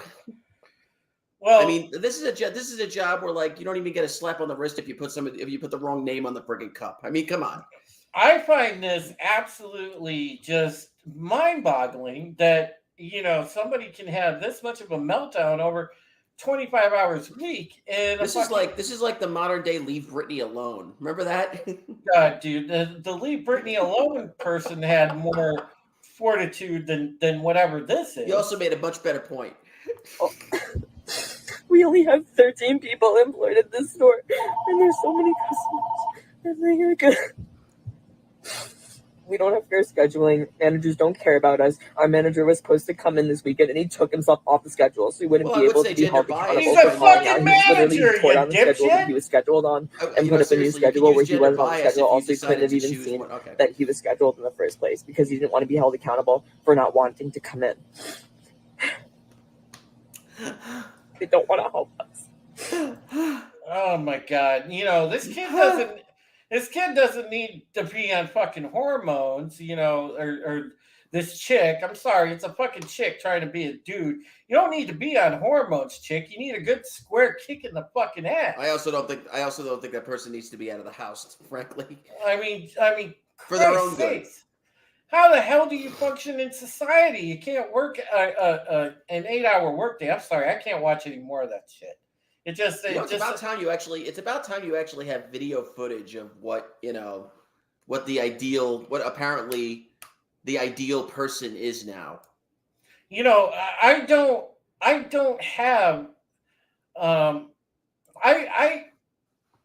don't have sympathy for these people when they can't function in society. They can't bring themselves. The sympathy I have is that the brainwashing that's been done to drive them to the place where they feel the need to pump themselves full of these hormones and reestablish themselves as something that that in a lot of cases they're not. Yeah. And hail to you, Soul Assassin. Great to see you, brother. Dwayne Erickson, poor little bastard, worked 15 to 18 hours a day for over 40 days straight, then come cry to me, little bitch. It's a chick, Dwayne. That's a chick trying to be a dude. It's a tranny. Let's not nitpick, Drew. It's a tranny she-he. But the thing is look, this definitely speaks to the mental health crisis that there is in society, because these people obviously, and I have no problem saying these people about these people, they obviously have mental issues to the point they can't function in society. And yes, it does say something about the younger generation and the entitlement problem, because there is an entitlement problem.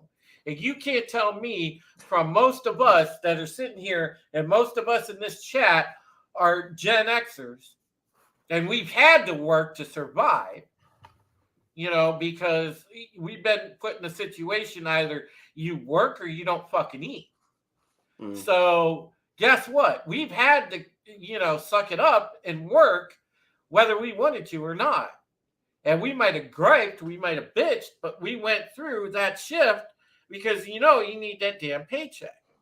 Meanwhile, this guy may very well miss the next iPhone upgrade. Let's all have a moment of silence. I mean, this is next level fucking entitlement.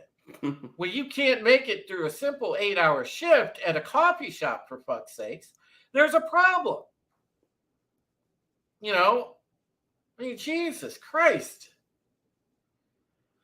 I just, and unfortunately, you have that allowance in the military that allows these types of people to join. If they can't, oh my God, if they can't adjust socially, think about the state of our military right now, because most of it is now entitled wokies at the moment, or at least in the in some of the upper levels of command, and some of the I can't imagine basic is still the same. How the hell would they get through it? no, they've loosened a lot on No basic. shit. Um, Like the Gunnery Sergeant Hartman is no longer on staff. yeah. Rita says, we were working 16 to 18 hours a day for 40 days straight with very rare breaks for lunch and hard physical labor and demolition. Stop the crying, you little whiny bitch. Tobat says, try to get them to count back change without a computer. Tobat, I have a story for that here in a second.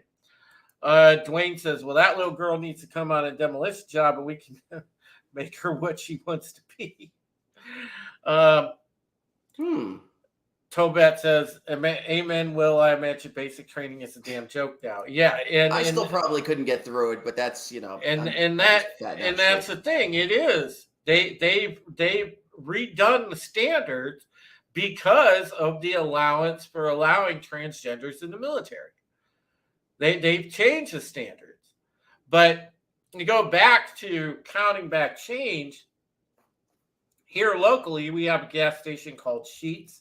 It has full service food restaurant in there. There's also, they have everything. And I was at the counter. I bought a pack of cigarettes and some gas, and they could not count the change back to me. The kid could not figure out for the life of him what the change was. And I had to tell this kid, look, my change is $7.32. And, this kid could not figure it out for the life of him. And I'm sitting there just looking at this kid like, did you not have business math in high school? How in the hell you say carry the 3 to this kid? He looks like a deer in headlights. How in the hell can you not know how to count back $7.32 in change? I mean, but again, this is a problem.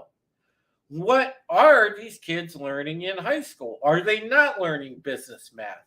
We had to know how to do business math because that was the main math that we needed no matter what.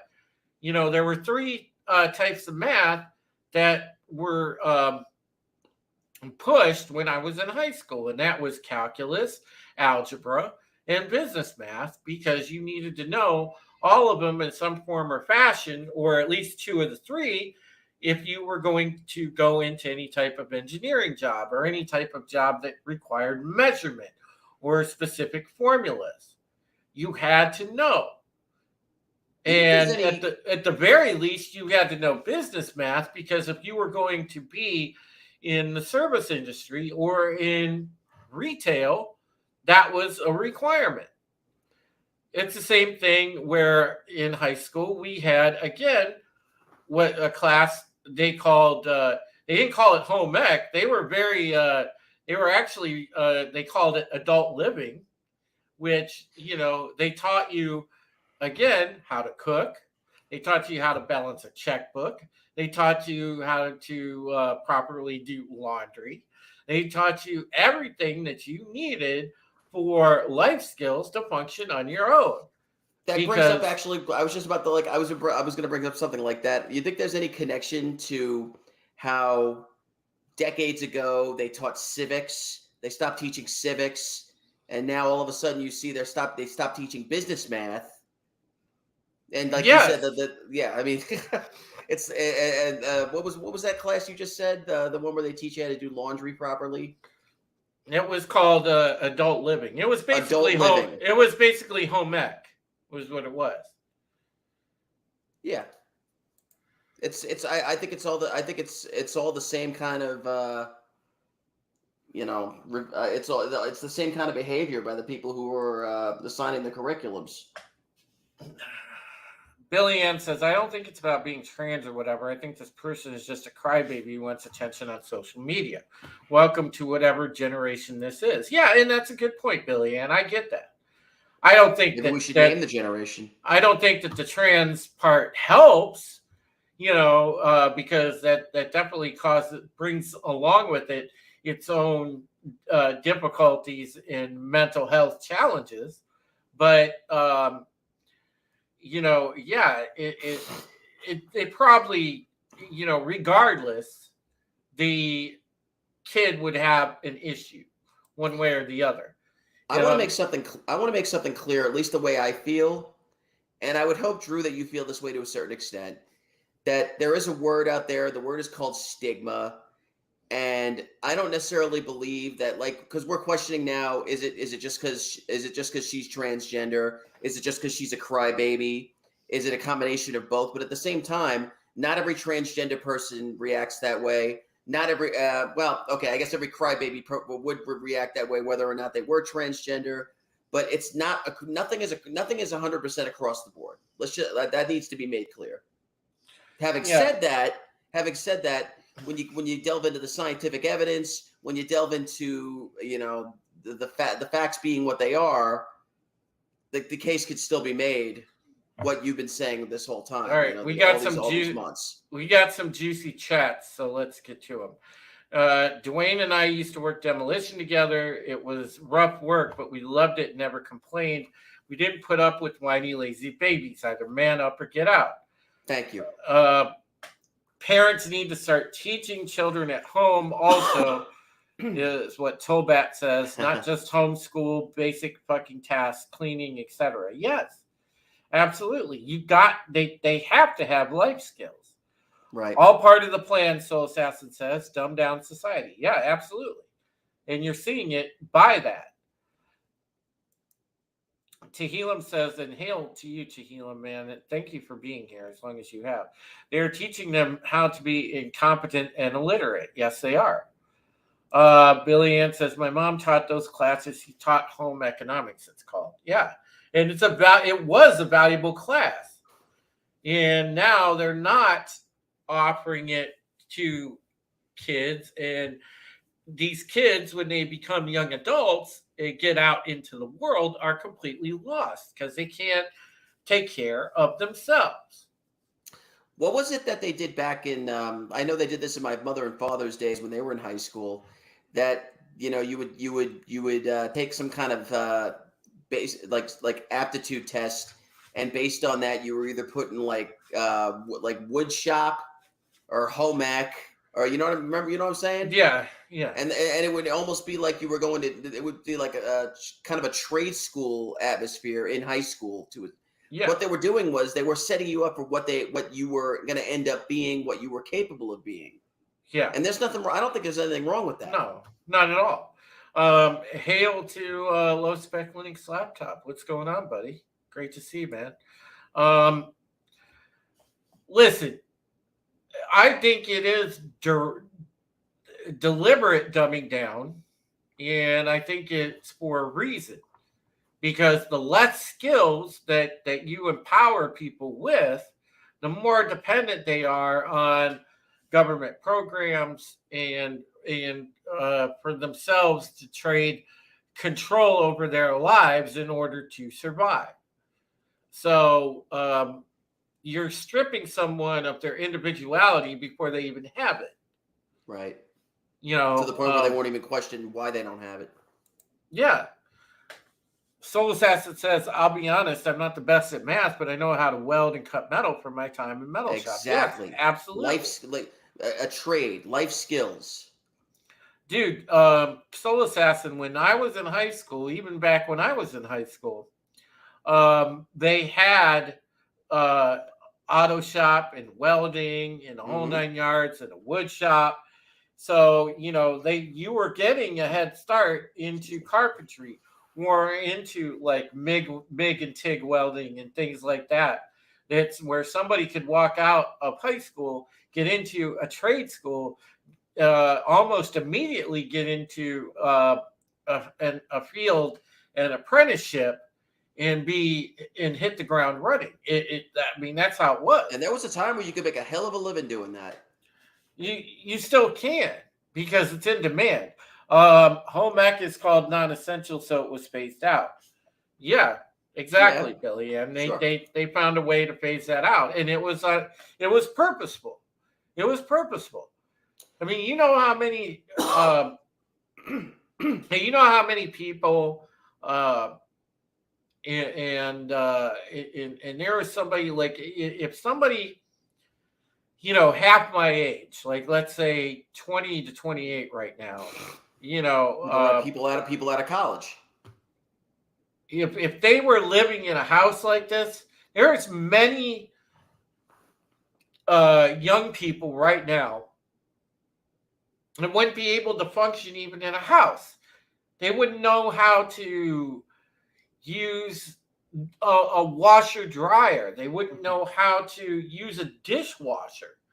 They wouldn't know how to wash dishes manually. They wouldn't know how to go outside and check a meter. They wouldn't Enter know. Siri. Yeah, I mean, it's They have all Siri this for stuff. that now. They don't need to know how to do it. Siri, how much time is left on the water boiling before I throw my pasta in? Yeah. Billy Ann says, adding and subtracting money is the most important thing there is to me. I told my daughter you don't have to be a whiz, but to be an entrepreneur, you better know how to add and subtract money. Exactly. It's a very base of doing your own books if you have a business. Dwayne says, I wonder what that pansy ass would do if she had to be 200 feet in the air hanging from a crane drilling holes like Rita did. Probably accidentally let go. Yeah, probably. Trade schools are the better choice to do after high school. Yeah, absolutely. Especially now. The skilled trades are hurting for people right now. They need people left and right. And, you've also got the problem now where, we haven't even gotten into this. We like to play 4D chess on this channel, guys. You know that. I kind of try to keep the 1,000-foot view of what's going on.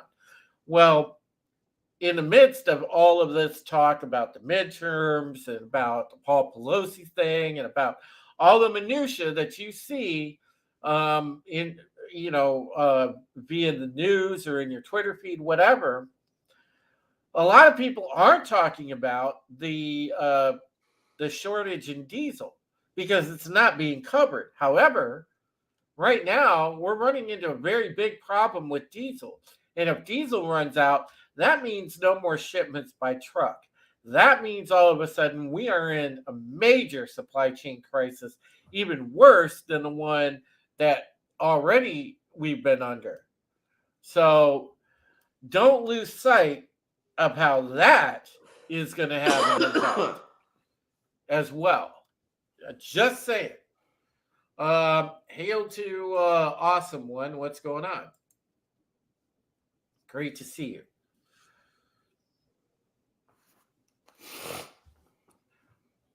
So again, it's about 20 minutes to 1. We had our toast about 40 minutes ago, celebrating Mama Heretic's what would have been her 80th birthday.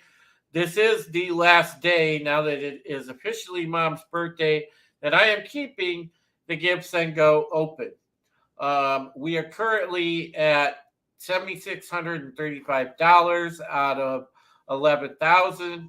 I wanted to get as close to goal as possible. We started off the night. So far, we've made about $220. I want to thank everybody that has donated and that has shared out the fund. Any little way that you have contributed, whether you've donated previously or shared previously, whatever you've done, just thank you. Thank you, and I appreciate you for being my friend and for having my back through all of this. Because this last 7 months since Mom's died has been an absolute hellscape. And I wouldn't have navigated it without you. So I want to just say thank you to you guys. And again, if any of you know anybody, if you can, the more that you share it out, again, I will have this running till probably about 8, 9 o'clock tonight. Probably close it shortly after trick or treat ends here in my town, after we pass out the candy to the trick or treaters, and that will be the end of it. And then right before kickoff. So I just want to say again, thank you so much. And if you can share it out, or if you decide to give anything to it, again, thank you. All the super chats, everything else that we get tonight are going toward this effort. So back to what we were talking about. Yeah, it just, I'm scared about the diesel thing too, Rita. It's going to have a huge impact. Rita says, I'm scared about the diesel thing because we live out in the country and all we have is a diesel truck to get to town. Town is not in walking distance, and winter in Iowa gets really cold and snowy. Yes, absolutely. And they know that. And these shortages, these crises are manufactured crises. That's the biggest thing. They are manufactured crises. And you have people tell us, you the viewers, me the host, the rest of the panelists like Will and Janet and Wes and people like that. You have people that call us conspiracy theorists or call you conspiracy theorists. But you have manufactured crises like these, you point it out and you tell people, look, pay the fuck attention. This is manufactured crisis. Look what they're doing to you. You can put it right in front of their face and they'll still tell you that you're full of it, like you don't know what you're talking about. But it's clear as day that it's being manufactured in order to disrupt society, in order to turn people to despair and division. That's exactly what this is. If I may, I'd like to possibly, this is something I've always wanted to do. I've always wanted to affect a new term, and maybe it's been said before, but I've never heard it. And I'm gonna. It's the term is conspiracy fact. It's not a conspiracy theory. Maybe it's not a conspiracy. I think and while it may not be a conspiracy fact, it's closer to a fact that it is a theory. So conspiracy fact. It's in the lexicon because I said it. You're welcome.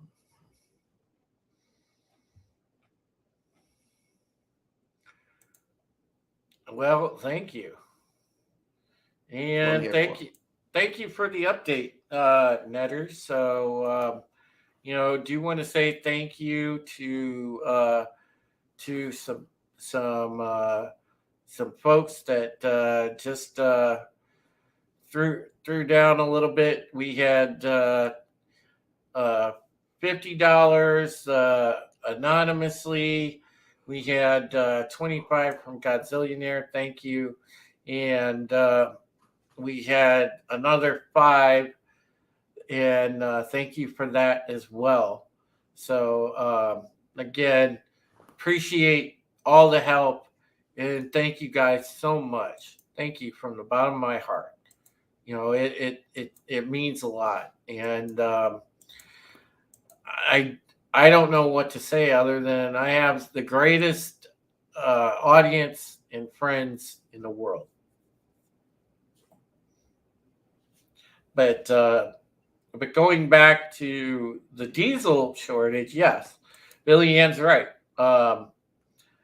It means get what you need now. Exactly. Rita agrees with you wholeheartedly. She said, at will, yes, conspiracy fact is a perfect definition. You like it? Don't steal it. Okay, actually, you can. No, I take it back. You can have it. Anybody who's here right now can use that freely. Soul Assassin says, remember what happened in Sri Lanka. Yeah, absolutely. And I really think, folks, we can win simply on winning the information war. I don't think we can underscore how important that, you know, the changes that are coming to Twitter are going to be, just in the sense of having a fair marketplace of ideas. That is exceedingly rare right now because there is a major effort to control narrative. There isn't a good faith exchange of opinion or debate or discussion. It's all control the narrative by any means necessary and stifle anybody that doesn't agree. Well, now you take a lot of that weaponry away and it becomes a more level playing field. And yeah, it's interesting. I mean, it very well could have a huge impact on the societal pushback. And that's what I think needs to happen. We don't have to resort to violence. We can win simply on winning the information war. I truly believe that. And that's why I'm on the front lines of that thing. By the way, a little programming news I wanted to let you guys know. Little exciting because I attempted it. I don't know that this is going to go through or when it's going to happen. But I did go and I took my shot at getting a really big interview. I reached out. I went on Tulsi Gabbard's website and I sent a formal press request to have an interview with her. And if that comes to fruition, I will obviously, announce it over Twitter. I'm going to be over the moon if I get that interview. Because that, again, will be a career highlight. That is going to be a game changer if I get that. But the reason I'm bringing her on is she is a thinker. She is a mover and shaker right now. And I want to discuss things with her.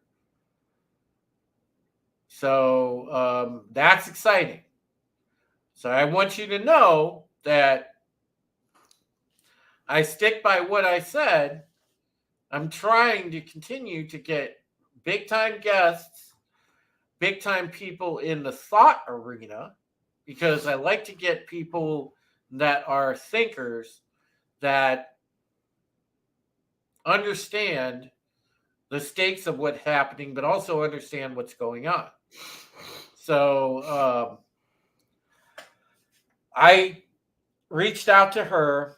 I also have coming up, I need to message her back because she asked me when I wanted to schedule her. We're going to have Carrie Smith on. And Carrie Smith will be on this program within the next 2 to 3 weeks as well. So you can look forward to that. And look what the cat dragged in. Here's Tommy. Better late than never. How you doing, No Tommy? cat is ever going to drag my people in. If a cat tries to touch my people, we're going to take off all their toes, claws included. What's going on, buddy?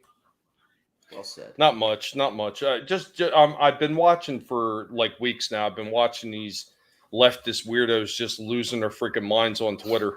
And it's been absolutely hysterical how badly they are virtue signaling to try to get their point across now. Did you see the clip we played earlier of the kid at Starbucks bitching about working an 8-hour shift?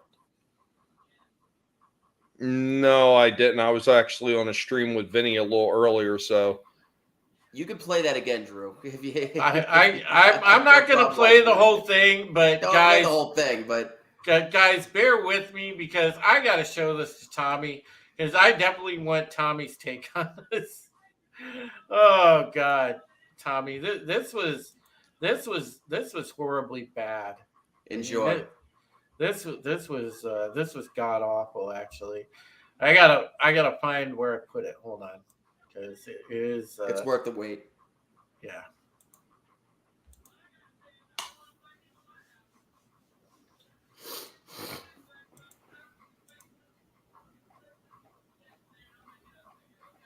But there's this kid at the Starbucks, and it's a trans kid, and you know the thing is I guess it's a girl that's transing to a guy, and this We person hope it is anyway. is crying over. Don't give too much away. Don't give too much away. Well, they're crying over working an 8-hour day. I'm just Keep it up, trying man. to. What's the point of even showing him if you just tell him what's on? You know, come on. No, it's still worth it from the context. All right, of I'm that. just- It just One of my pet peeves are spoilers, and I've seen the fucking video. Yeah. Yeah, it's just freaking ridiculous. I'm still trying to find it because I shared it. Here we go. All right. Yep. Watch this, Tommy. Share audio. Here we go. People wonder why we need a union at Starbucks, and I am literally about to quit. Like, I don't know if I'm gonna do it, but like I really want to. I almost walked out today, and I'm crying in the back room right now, and I almost cried on the floor. It's just I'm like a full-time student. I get scheduled for 25 hours a week, and then on weekends they schedule me the entire day, open to close. I'm on the schedule for 8.5 hours, both Saturday and Sunday. I'm like 3.5 hours into my shift. There's so many customers, and we have 4 people on the floor all day. Only 5 people were put on the schedule, and somebody had to call out. And there are 4 people running the whole store, and there's so many customers, and there's possibly scheduled 5 people. We only have 13 people employed at this store, and there's so many customers. And they're gonna go. Oh my God. Okay, the Jeez. only thing I could add to this is the only thing I can add to that is this. It needed this background sound effect.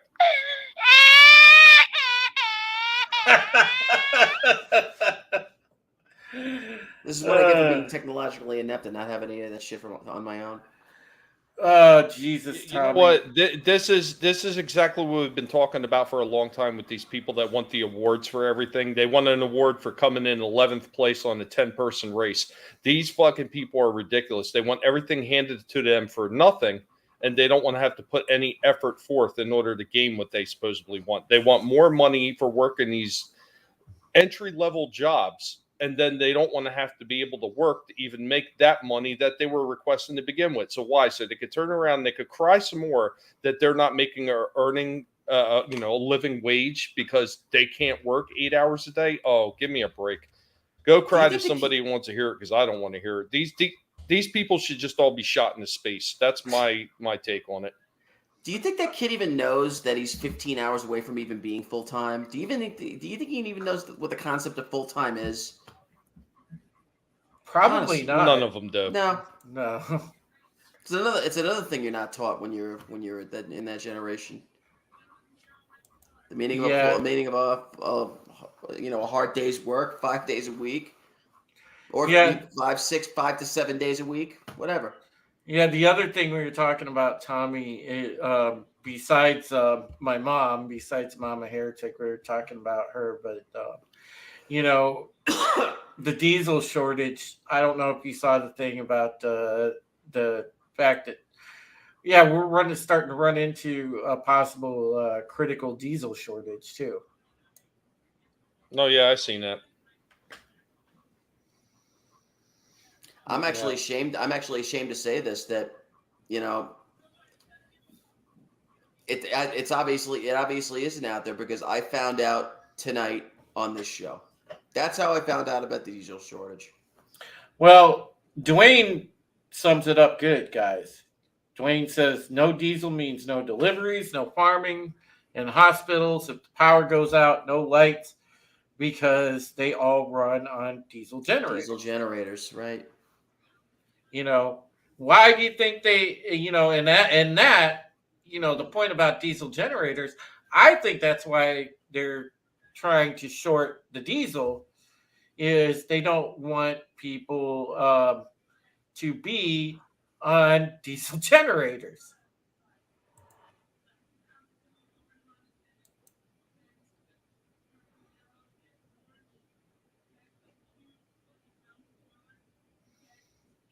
Oh man. Odd silence. Very odd silence.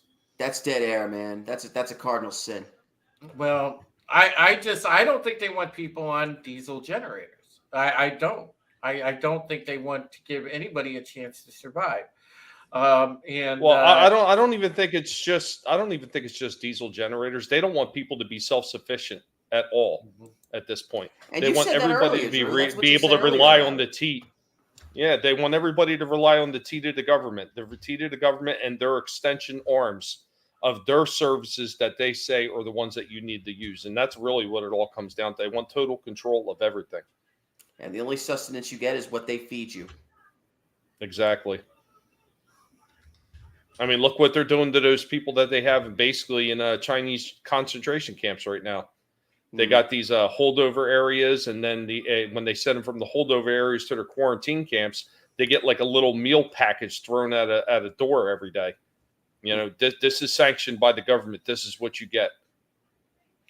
And that's the same kind of shit they want to bring here. Yeah, well, that's exactly what it is. And then think about it, because we're going to get into that phase, the stagflation. And some of you guys that are old enough to remember, we were in that with Jimmy Carter. Soul Assassin remembers, in the Jimmy Carter era. And I wasn't alive, but I remember it. We're headed that way again. So but we didn't have the diesel portion of it like we're currently looking at. I mean, because you're already talking about gas stations running out of diesel. This is not good. You know what? Here's another thing that nobody's talking about on the backs of that, Drew. Once you know that you're going to have a diesel shortage, it's always not too far behind regular gasoline too. So what happens when there starts wind up being a little bit less gasoline? Of course, once again, you're going to get that big giant price hike again, because supply and demand, and it's going to go up again. Right. And then all these people that are sitting there are praising this administration. Oh, well, it's come down by this. Oh, yeah, it came down from that after hitting completely record highs, prices so high that they have never even been dreamed of before. And it's come down off that, and we're still not at the point we were at before he took office. And every's ignoring that fact. Or at least the idiots that are asleep are ignoring my electric car on then. They had to go and basically beg, he went over and begged the fucking Saudis to bail him out so that he could, so the gas price would come down just a little bit. Meanwhile, again, we have all the tools that we need to be a leading exporter of gas, not an importer of gas. And we're just sitting on it because they don't want to allow the companies to drill, and they don't want to allow the pipelines to go. So it's purposeful. Every now and then Biden will come out and talk about how he wants to I'm gonna release a little out of the reserve like it's a friggin' water cooler. Yeah. Well, you know what? I don't understand why they're so against it. One of their own actually just came out and said stupidly that, oh yeah, I'm for fracking. That stupid ass Fetterman guy. Did you guys catch that one? Yeah. Where he's like, yeah, I'm for fracking. I'm totally pro fracking. Like, guy does it. Just the way he said that there, I'm like, really? Are you sure? Could you say it again? A little more? The guy does not understand. Like he doesn't. Oh man, he don't understand where he is. Was he asking a question? I mean, I don't know. He's as bad. I'd like to see, Again, it has nothing to do with the fact that he had a stroke. I just want to see him and President Biden try to carry on a conversation. That would be funny in itself. Oh my God. Oh God. Give me a stroke. Billy Ann says, my dad told me about sitting in line for gas in the 70s in Chicago. Yeah, I mean, it's crazy. Silas Acid said, I saw on Twitter that in western mid-Texas, there's a spot that can supply America with 200 years of fuel. Yeah, and they could. But again, Soul Assassin, they're not allowing the companies to drill.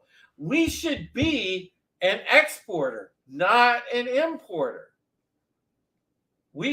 People should be like sitting there begging us for fucking oil, not the other way around. No way, Drew. No way. We should be like Daffy Duck, where he went and grabbed all of Sinbad's loot, and it's all mine. It's mine. It's mine. I am a greedy black duck. We should keep it all. Oh, jeez. He's got the cans. Meanwhile, he's still looking for that can opener. Oh, Speedy's got it. Yeah, absolutely. All right. Last restroom break of the night. Tommy and Will, you got it for a minute. All right, Tommy. We finally got rid of him. Oh, well, it's about damn time. I mean, he was just hogging up the whole room. I couldn't even breathe. This do you was know always what it's the like? plan. Hey, do you know what it's like being a guinea pig with little paws with him like hanging over you? No, that's the reason I came on the show all those months back.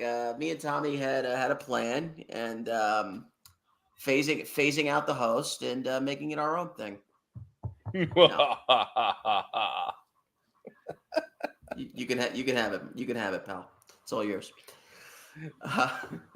It's officially Halloween, so this is the right time for a sinister laugh. Maniacal laugh. That's what I call it. I call it maniacal laugh. Maniacal laugh. Oh my God! I can't really do it. Have you? Do you on Twitter at all? Nope. But at the same time, with the way the tide is turning, I'm contemplating it. Dude, if you want a good, laugh, I'll let you know. If you want a good laugh, you really should get on Twitter right now, because I'm watching all these people just have meltdowns and lose their mind just over the fact that he said he's just going to allow open free speech.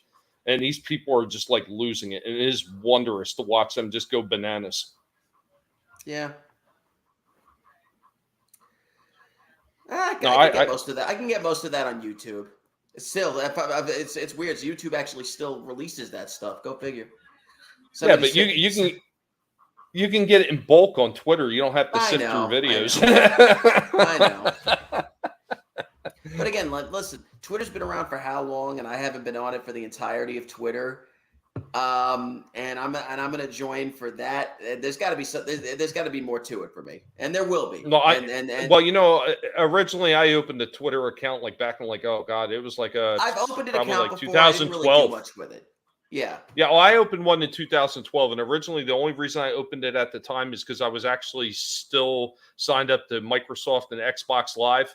So if you wanted Xbox support, if you wanted Xbox support, you had to go on Twitter to ask them questions. So I opened it for that reason. And for a long time, it kind of sat dormant. I made a few really choice comments about a few things just to throw some barbs at people. And then I just kind of let it sit for a while.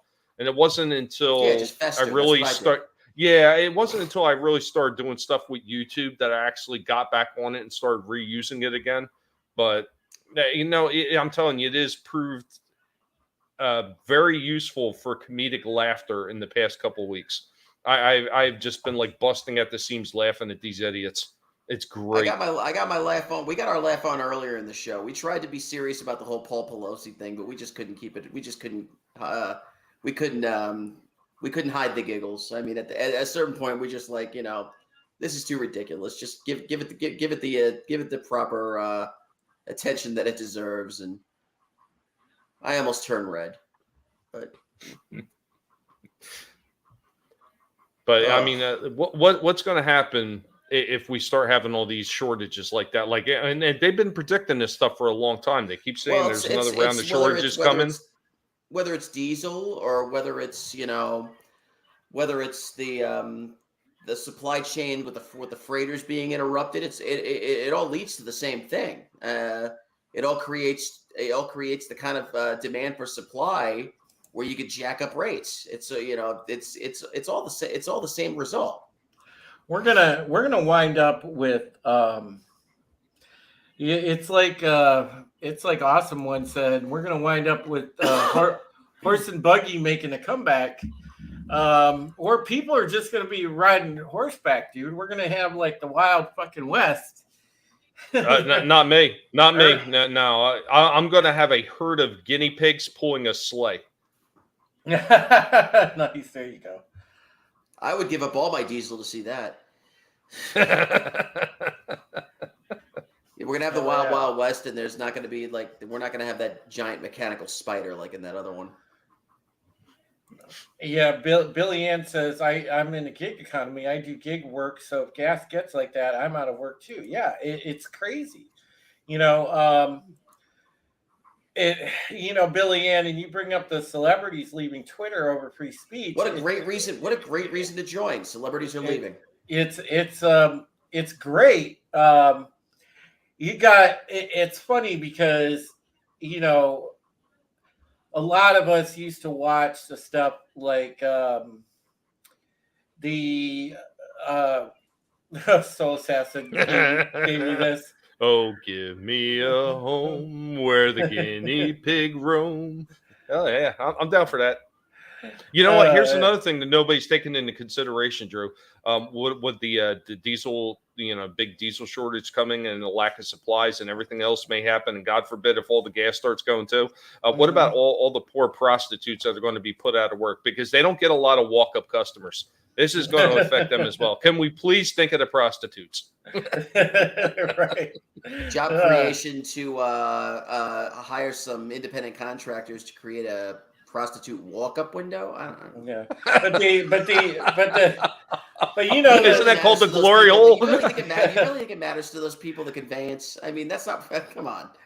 Yeah. Wait a second. They already got those. That's a glory hole.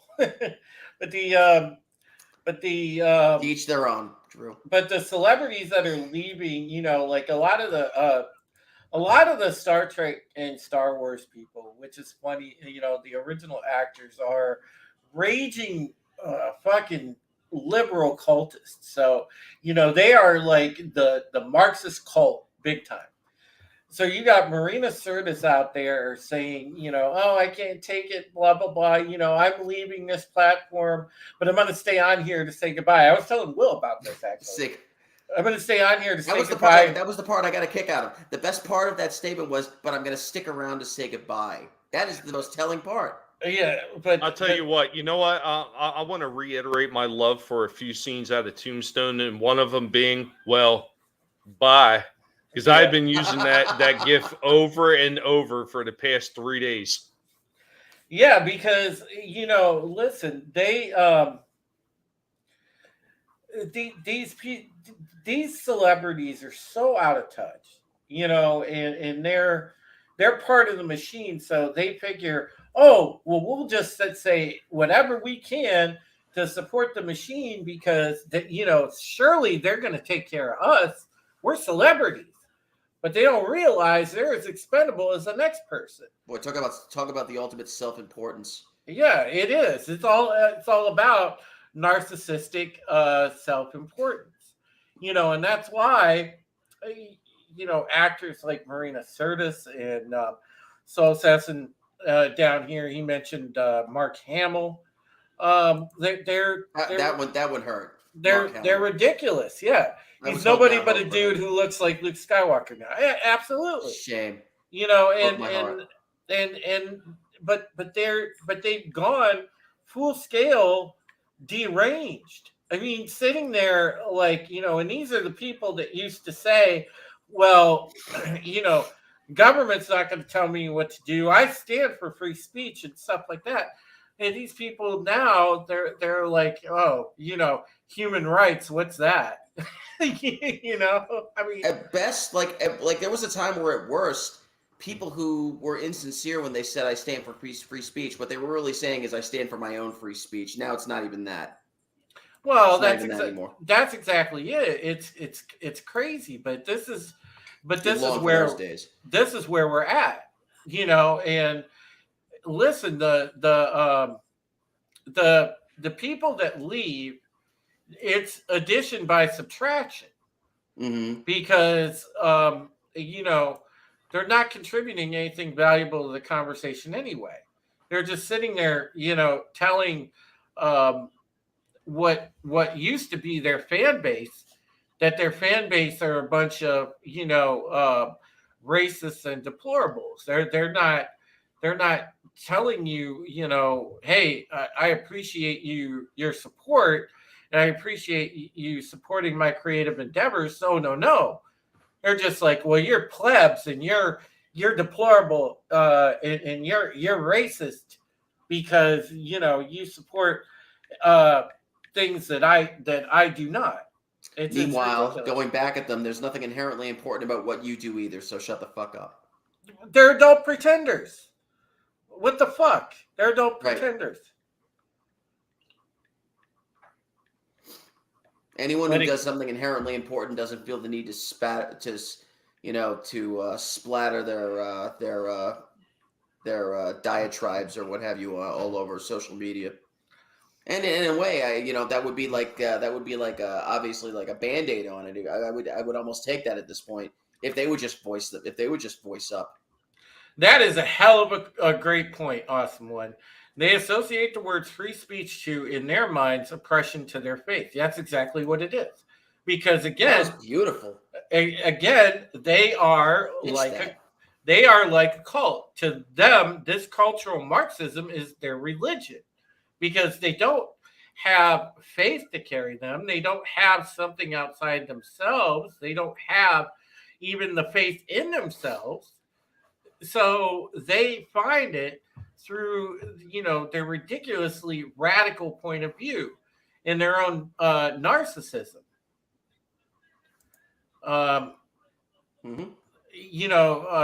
Billy Ann says, how I've been replying to this stupidity. How can you be an American and not be for free speech? Like, are you stupid? Yeah. And these people are stupid, Billy Ann. They really are. So Wakanda and Avatar, you think they're going to be massive hits now if the prices go up? No, they weren't going to be massive hits anyway. Nah, they'll get bailouts. They're going to be massive disappointments. Most modern entertainment now, and we've gone through it ad nauseum because we know so many creators in this community already. So we've heard every point of view. We all know what we're getting with most modern entertainment. It's going to hit you over the head with ideology, and you're not going to get any compelling story. You're not going to get any compelling writing. You're not going to get any compelling acting or portrayal of something original. You're going to get nothing but ideological doctrine. Drew, you remember when we went to see that Star Wars sequel? It was I think it was Star Wars Episode 8, The Propaganda Returns. Well, I remember it's called. I remember you and I seeing the last one, the episode 9.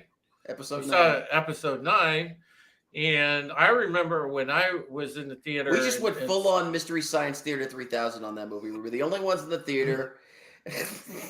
oh God, dude! Yeah, I remember. That was actually a lot of fun. I remember us sitting there. For all the wrong reasons. I remember us sitting there just looking at each other. The fucking one scene. They fly now? No, I was waiting for Batman to show up with a grappling hook. Yeah. They fly now? Jesus Christ! Flying Ewoks. That's right. Yeah, because we wanted to put it into 1983. We've been searching for a place where, right there. No, just the stupid stormtroopers. That one scene. It's like when I say Ewoks, I meant stormtroopers. They fly now. They fly now. Yeah, Jesus. That's quotable. Billy Ann says, I can't even deal with the stupidity of not being for free speech. These people are liberals. They're stupid and against America, as far as I'm concerned. Well, you hit the nail on the head, Billy Ann. They are against America. You know what? At the same time, Billy Ann, they made Are you a liberal or do you identify as a liberal? Are you registered as a liberal? And it goes the other way too. Are you a conservative? Are you registered as a conservative? No, Billy Ann No, is I'm not singling her. I'm not singling. she is a I'm not smart singling her out. I just. she is a smart thinker. I've known Oh, she's Billy Ann for very a smart. while. Not singling you out at all. You just happen to be the last person there. She's definitely a free thinker. I'm talking to Dwayne here. I'm talking to everybody. Yeah. Yeah, it's just you listen to Hollywood, it's a no-win situation. They've all pretty much aside of a few, and thank God we have some people like Gina Carano and Rob Schneider and people like that. I think Jay said it. I think Jay said it best. I think Jay from Jay and Silent Bob said it best when he said, "I hate how fake Hollywood is." Mm-hmm. Yeah, and ironically enough, Kevin Smith is one of the worst offenders. And there you go, right? Yeah. Hey, listen, I was quoting a character. It had nothing to do with the director. Anybody could have written that line. But yeah, you know, it's sad, but it's, you know, it puts in perspective to us where we're at, you know, and the priorities that we need to have. Because maybe, okay, you look outside yourself and you realize, hey, wait a second, you know, all the years that I got involved in these fandoms and everything else, while it was fun, well, maybe I was supporting the wrong thing to begin with. Maybe you know, there's better things I can do with my time. And you know, and I think that's brought the realization to all of us that there is better things we can do with our time. Like sit here and actually think outside the box that they're trying to put us in and have an actual conversation. And that is what's important. That's why we are ahead of the game compared to the sheeple that still idolize these, you know, big Hollywood and idolize, you know, the people that are talking back to them on their television that they think are, quote, experts, which they're not. You know, hell, most of us in this audience are more experts than the experts because we actually research. So you know what the thing that really gets on my nerves when you're talking about the Hollywood shit and everything that's been basically forced into it over the years. I mean, it's been going back for quite a few years. I mean, they've been chipping away at that stuff for what, like over 20 plus years, really. I mean, we haven't seen the worst of it until the past, like, what, 6 to 7 or so. But it's been going on for a long time. The fact that people ignored it for as long as they have is the reason why we have such problems everywhere else, because that was like their soft boot to everything that they wanted to do at this point. They put it into entertainment first, and then they started rolling it out in other aspects of life. And most people just miss the significance of that. And that's why it agitates the holy hell out of me when you got these people talking about, oh, we got to do things for our entertainment. We got to vote with our wallets. We got to stop giving these companies money that are ramming these ideologies down our throats. And that they turn around and they watch that same shit that they're railing against. You know what? If you're going to take a stand, actually take a stand, because if you don't stand for something, you're going to fall for anything. That's right. Yeah, I mean, you put it perfectly succinct, Tommy. I'm going to shoot Sci-Fi Nation a link real quick. I've got about 9-10 minutes left in the program, so we'll let him get some final. Fast.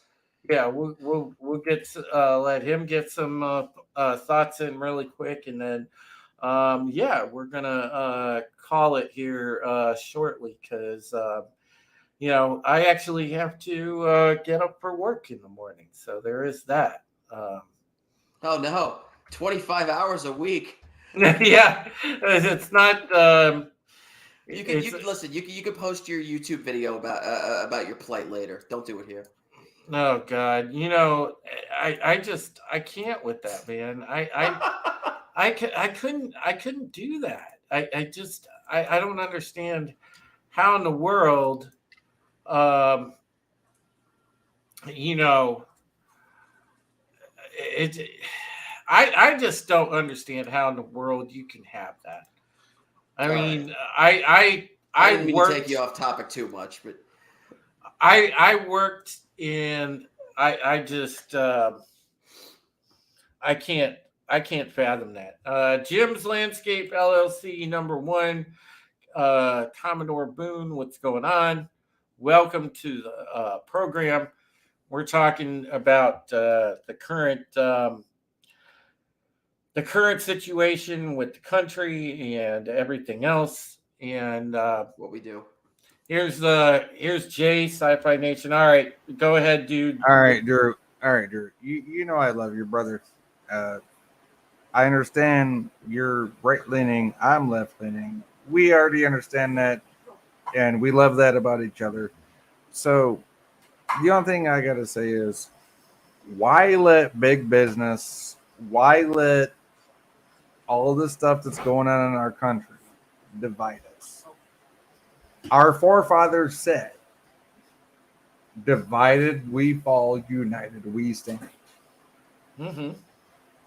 So, one thing I got to say to all these people that are on one side or the other is, and I'm going to use one of my phrases, and that's F the dumb shit, because F it. F that dumb shit, because divided we fall, united we stand. We got to stick together no matter what these people are doing to divide us. No matter if we're on the right, we're on the left, we're in the middle, no matter what. We got to stick together. And we got to be able to work these issues out, because if we don't, then they win.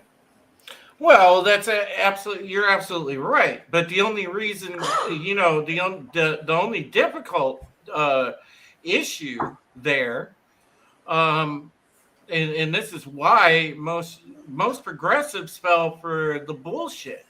The ones that are under the spell of cultural Marxism, they're not gonna come out of it, because of the fact that you can show these people factually that the sky is blue, and they're going. Yes, and I've been trying to tell that to my progressive friends. It's like, okay, you want progressivism, but you're going to come under this spell that the media is putting out. No, you got to get out from underneath your tinfoil hats. You got to go and look what's actually going on out here in the United States. Sci-fi. I mean, I've said this to a few different people about the way things are going, especially with the Democratic Party right now. For the people who are Democratic, that are actually, borderline common sense, they're being actually pushed out by the extremist progressives at this point, and their voices are getting lost in that jumble. Yes, thank you. I feel the same way. I feel like I feel like I am. Because I am a Democratic progressive. I feel like I'm progressive. I want to make progressive policy. I want policy that works for everybody. But I feel like I'm being pushed out. To be partisan right there. I mean, both sides getting pushed out depending on how they feel about the big picture. Well, it's again, we go back to the conversation about populism. All right, and I'm a big person for populism, because I believe that you got to tackle the problems of the country first. So, all right, if you don't have populist candidates on either side, I don't know. Popular candidates don't mean nothing to me. No, I'm talking about policy over politics. Right, but you're not going to get policies that work until you have people that are actually making policies to solve the problems of the country. Exactly. The current Washington establishment does not do that. On either side. There is a counter opposition, which is the establishment Republicans, and then there is the establishment Democrats. There's establishment Democrats, which are the radicals pushing the stuff through, and it's all theater. There is and our whole thing is policy over politics. Let's get big money, big corporations out of our government, because that's not what our government was founded on. Well, and and you haven't even touched the surface of the whole thing, dude. They're all the establishment. Trust me, I've seen it. I've been there. I've been listening to you. The establishment's tied in with the WEF and the global. Oh yeah, I know. Yeah, I've been listening to you. I listen to your podcast, buddy. So they're controlling largely the flow, not only through the Federal Reserve and the flow of the money, but they're trying to basically turn it a more rapid decline Right. to Western civilization, Yes. and in this case, American, American American civilization. values. And And one thing I want to make clear is a lot of people think of you as a right winger, Drew. In the beginning, I thought of you as that, and maybe in the beginning, I always came at you like that. But I think in the end, we're both Americans. We're fighting for the same thing. yeah, We're tired Amen. of the same bullshit. We're tired of these politicians taking money. We're tired of these other countries taking our jobs from us. We're tired. It doesn't matter if you're right, left, center, whatever. We're tired of the same things. And we Well, need to come together on these issues. well, and and that's why I honestly think that it's going to be, the awakening's going to come when the people win the war of information. And I'm talking about the people with common sense win the war of information, and can get enough people to get that spell broken on them to where other people say, hey, wait a second, there really isn't as much divide as the fucking media told me, as the politicians the media told me. lie to You know you. what it The comes media down gets to? paid to lie to you. Yeah. You know what it comes down to? Sci-fi. Actually, I don't know. We just met, so I'll be formal. Mr. Nation. Call me Jay. Will, nice to meet you. What you were saying about Drew, you know what? I've known Drew for a long time. Drew may be right wing, he may be conservative. I don't consider him right wing. I never considered him right wing. I never considered him left wing. I considered him right thinking. That's the reason I'm on this show. Not because he's one party or another, not because he's liberal, not because he's conservative. And because I he's only right said thinking. that. I only said that, Vinny, because I met Drew quite a few years ago when I first started, and so that's the only reason I said that. So. Mm-hmm. Yeah, my memory is shot, man. Don't take it personally. yeah. You know what, though? There's one other thing I want to point out, and I'm sure that a lot of people that have got open eyes have seen this shit too. The playbook that is used by politicians, it doesn't have any borders or boundaries. They use the exact same playbook no matter what side that they're on. Every 4 years, we hear about how this side or that side is getting ready to take away Social Security, Medicare, and everything else. Every 4 years, it's the same worn-out skipping record that you hear from both parties. And it's one of the things that I am getting sick of hearing. I'm sick of it. Yeah. I'm so sick of it. I hear Drew saying what Drew says, and Drew has valid points. Mm-hmm. Valid points every time he does a live stream. And the thing is, I agree with him, right? And I ask Drew almost every time, or at least I'll comment here and there. If not here, I'll comment on Twitter, and I'll make Drew think about something for a minute, right? And because of something I say. And the thing is, we have the same trains of thought, even though we're on separate sides of the aisle. We still have the same goals. We want the same things. The problem is the mainstream media is trying to pit us against each other, and that's where they win. If they divide us, they win. We need to come together, put our differences aside. It doesn't matter if I'm a progressive, if I'm a lefty, if he's a little bit more conservative. It shouldn't matter. We should still come together and solve our differences and be able to run this country in a reasonable manner. That's the way this country was founded. Well, I've always thought of myself as a switch hitter in that regard. So. Well, we can, but the problem is, again, they've crafted things, and the way that they've executed this has pushed it. They intentionally pushed it to extremes so that people won't have those conversations, and and they've largely taken over the institutions that helped facilitate those conversations and turned them and basically radicalized them. So you always get warped and weird messaging. You don't get an opportunity to have a space where you can Right. You don't get have to express yourself. You don't get to say No. this Right. is what I think about it. Yeah. Not to mention they've infiltrated our hobbies and our games, and they've poisoned those as well. Yeah, To absolutely. to accomplish the same purpose. Absolutely. So, look, it's we've hit the 1:30 point.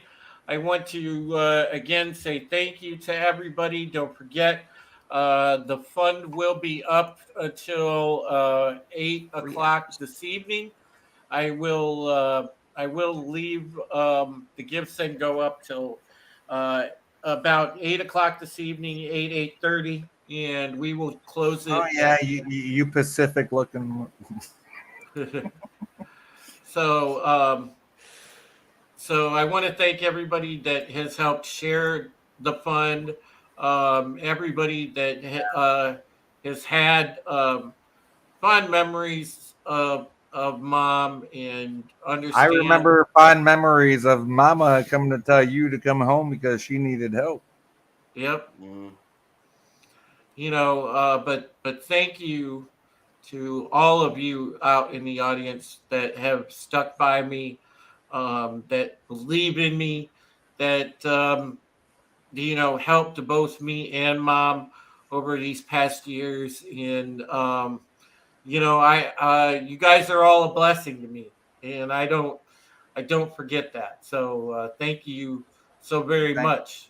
You know what, Drew? Thank you for putting on a great show. Thank you for everybody in the chat showing up. Thank you for this amazing panel. Thank you for having me on, even if for a couple of minutes.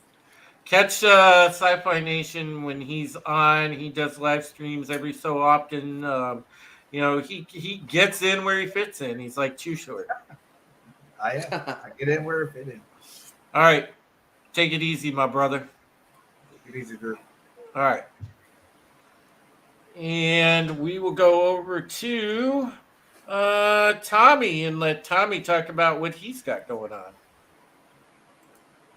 Hey, everybody, what's going on? Tommy and the guinea pig collector, the master of the pigs, the nibbler of all. Currently still just focusing on shorts right now as I'm still waiting for my internet provider to actually get my internet fixed, you rotten, stinking bastards at CenturyLink. Get it done, you stupid doing fool. I hate these people. I hate them. But we have been celebrating Pigoween here at the Guinea Pig Collective. All the piggies have been in their Pigoween costumes, getting ready for the big Pigoween feast tomorrow.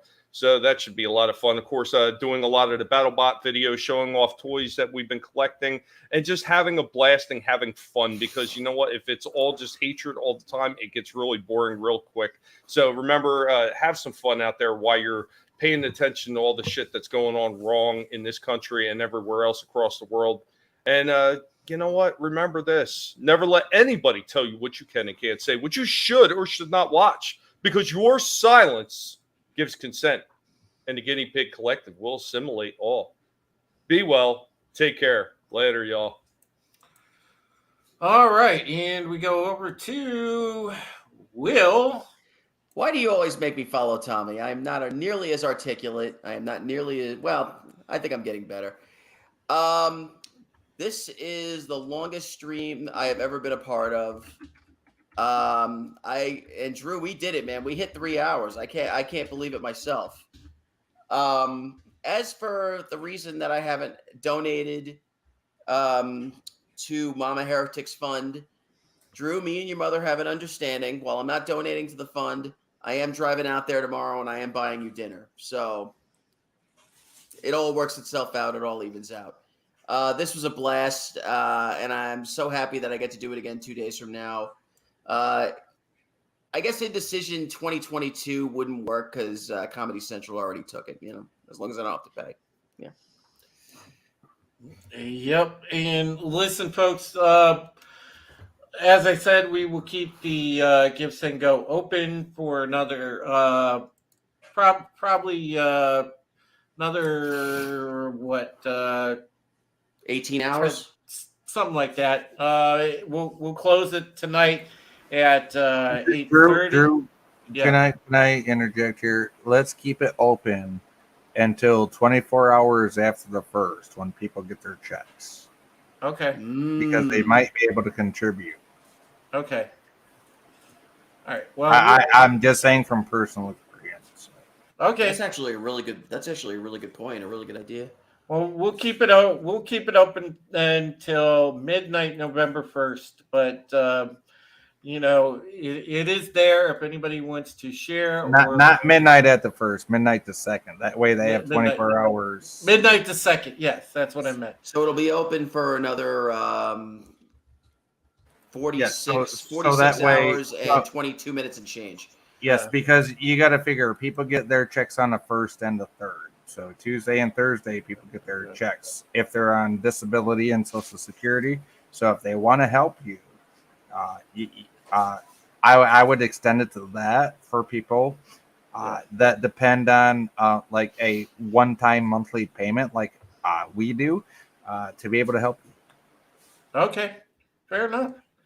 All right, well, it will stay open then for another at least 36 hours, folks. But it is the final push, and I'm thankful for all the help that I've gotten. Thank you so much. You guys mean the world to me. And programming note, Tuesday's United Resistance will be a preview of the 2022 midterms. Make sure you tune into that. We will be doing, for the first time, pretty intense political analysis. We're going to break down the midterm races, what we know so far, what we know with initial numbers, and we'll kind of play the prediction game, who we think is going to come in and I'll win. get the big board ready. And regardless of who you're voting for, tune into Drew here on the Supreme Heretic because he will have first-hand coverage. Yeah.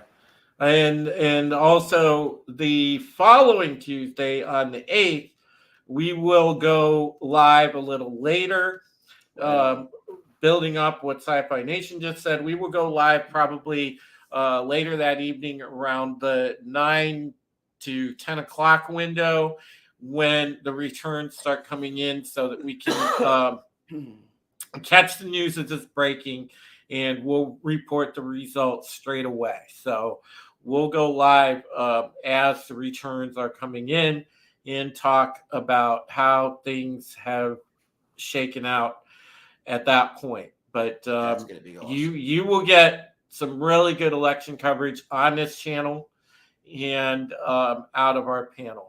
And it's going to be awesome. I can't wait for it. It'd be awesome. I'd love to be here, but if I'm not, I understand. But hey, I wish you all the best luck, Drew. I hope you can get things going for you, bud. You deserve nothing but the best. You already know my heart's out to you for the loss of your mama. You already know that. So. Yeah, and dude, thank you for being such a good friend as long as you have been. So.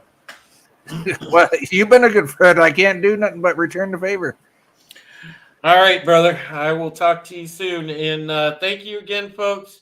You guys take care of yourselves, take care of each other, and we will see you on the next show on Tuesday. So until then, just remember, I don't want to hear any more of these lies about reckless spending.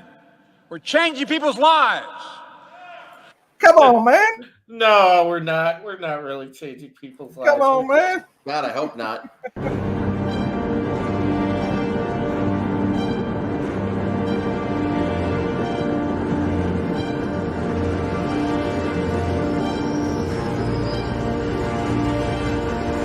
One of these days, I'm going to get a new outro, folks.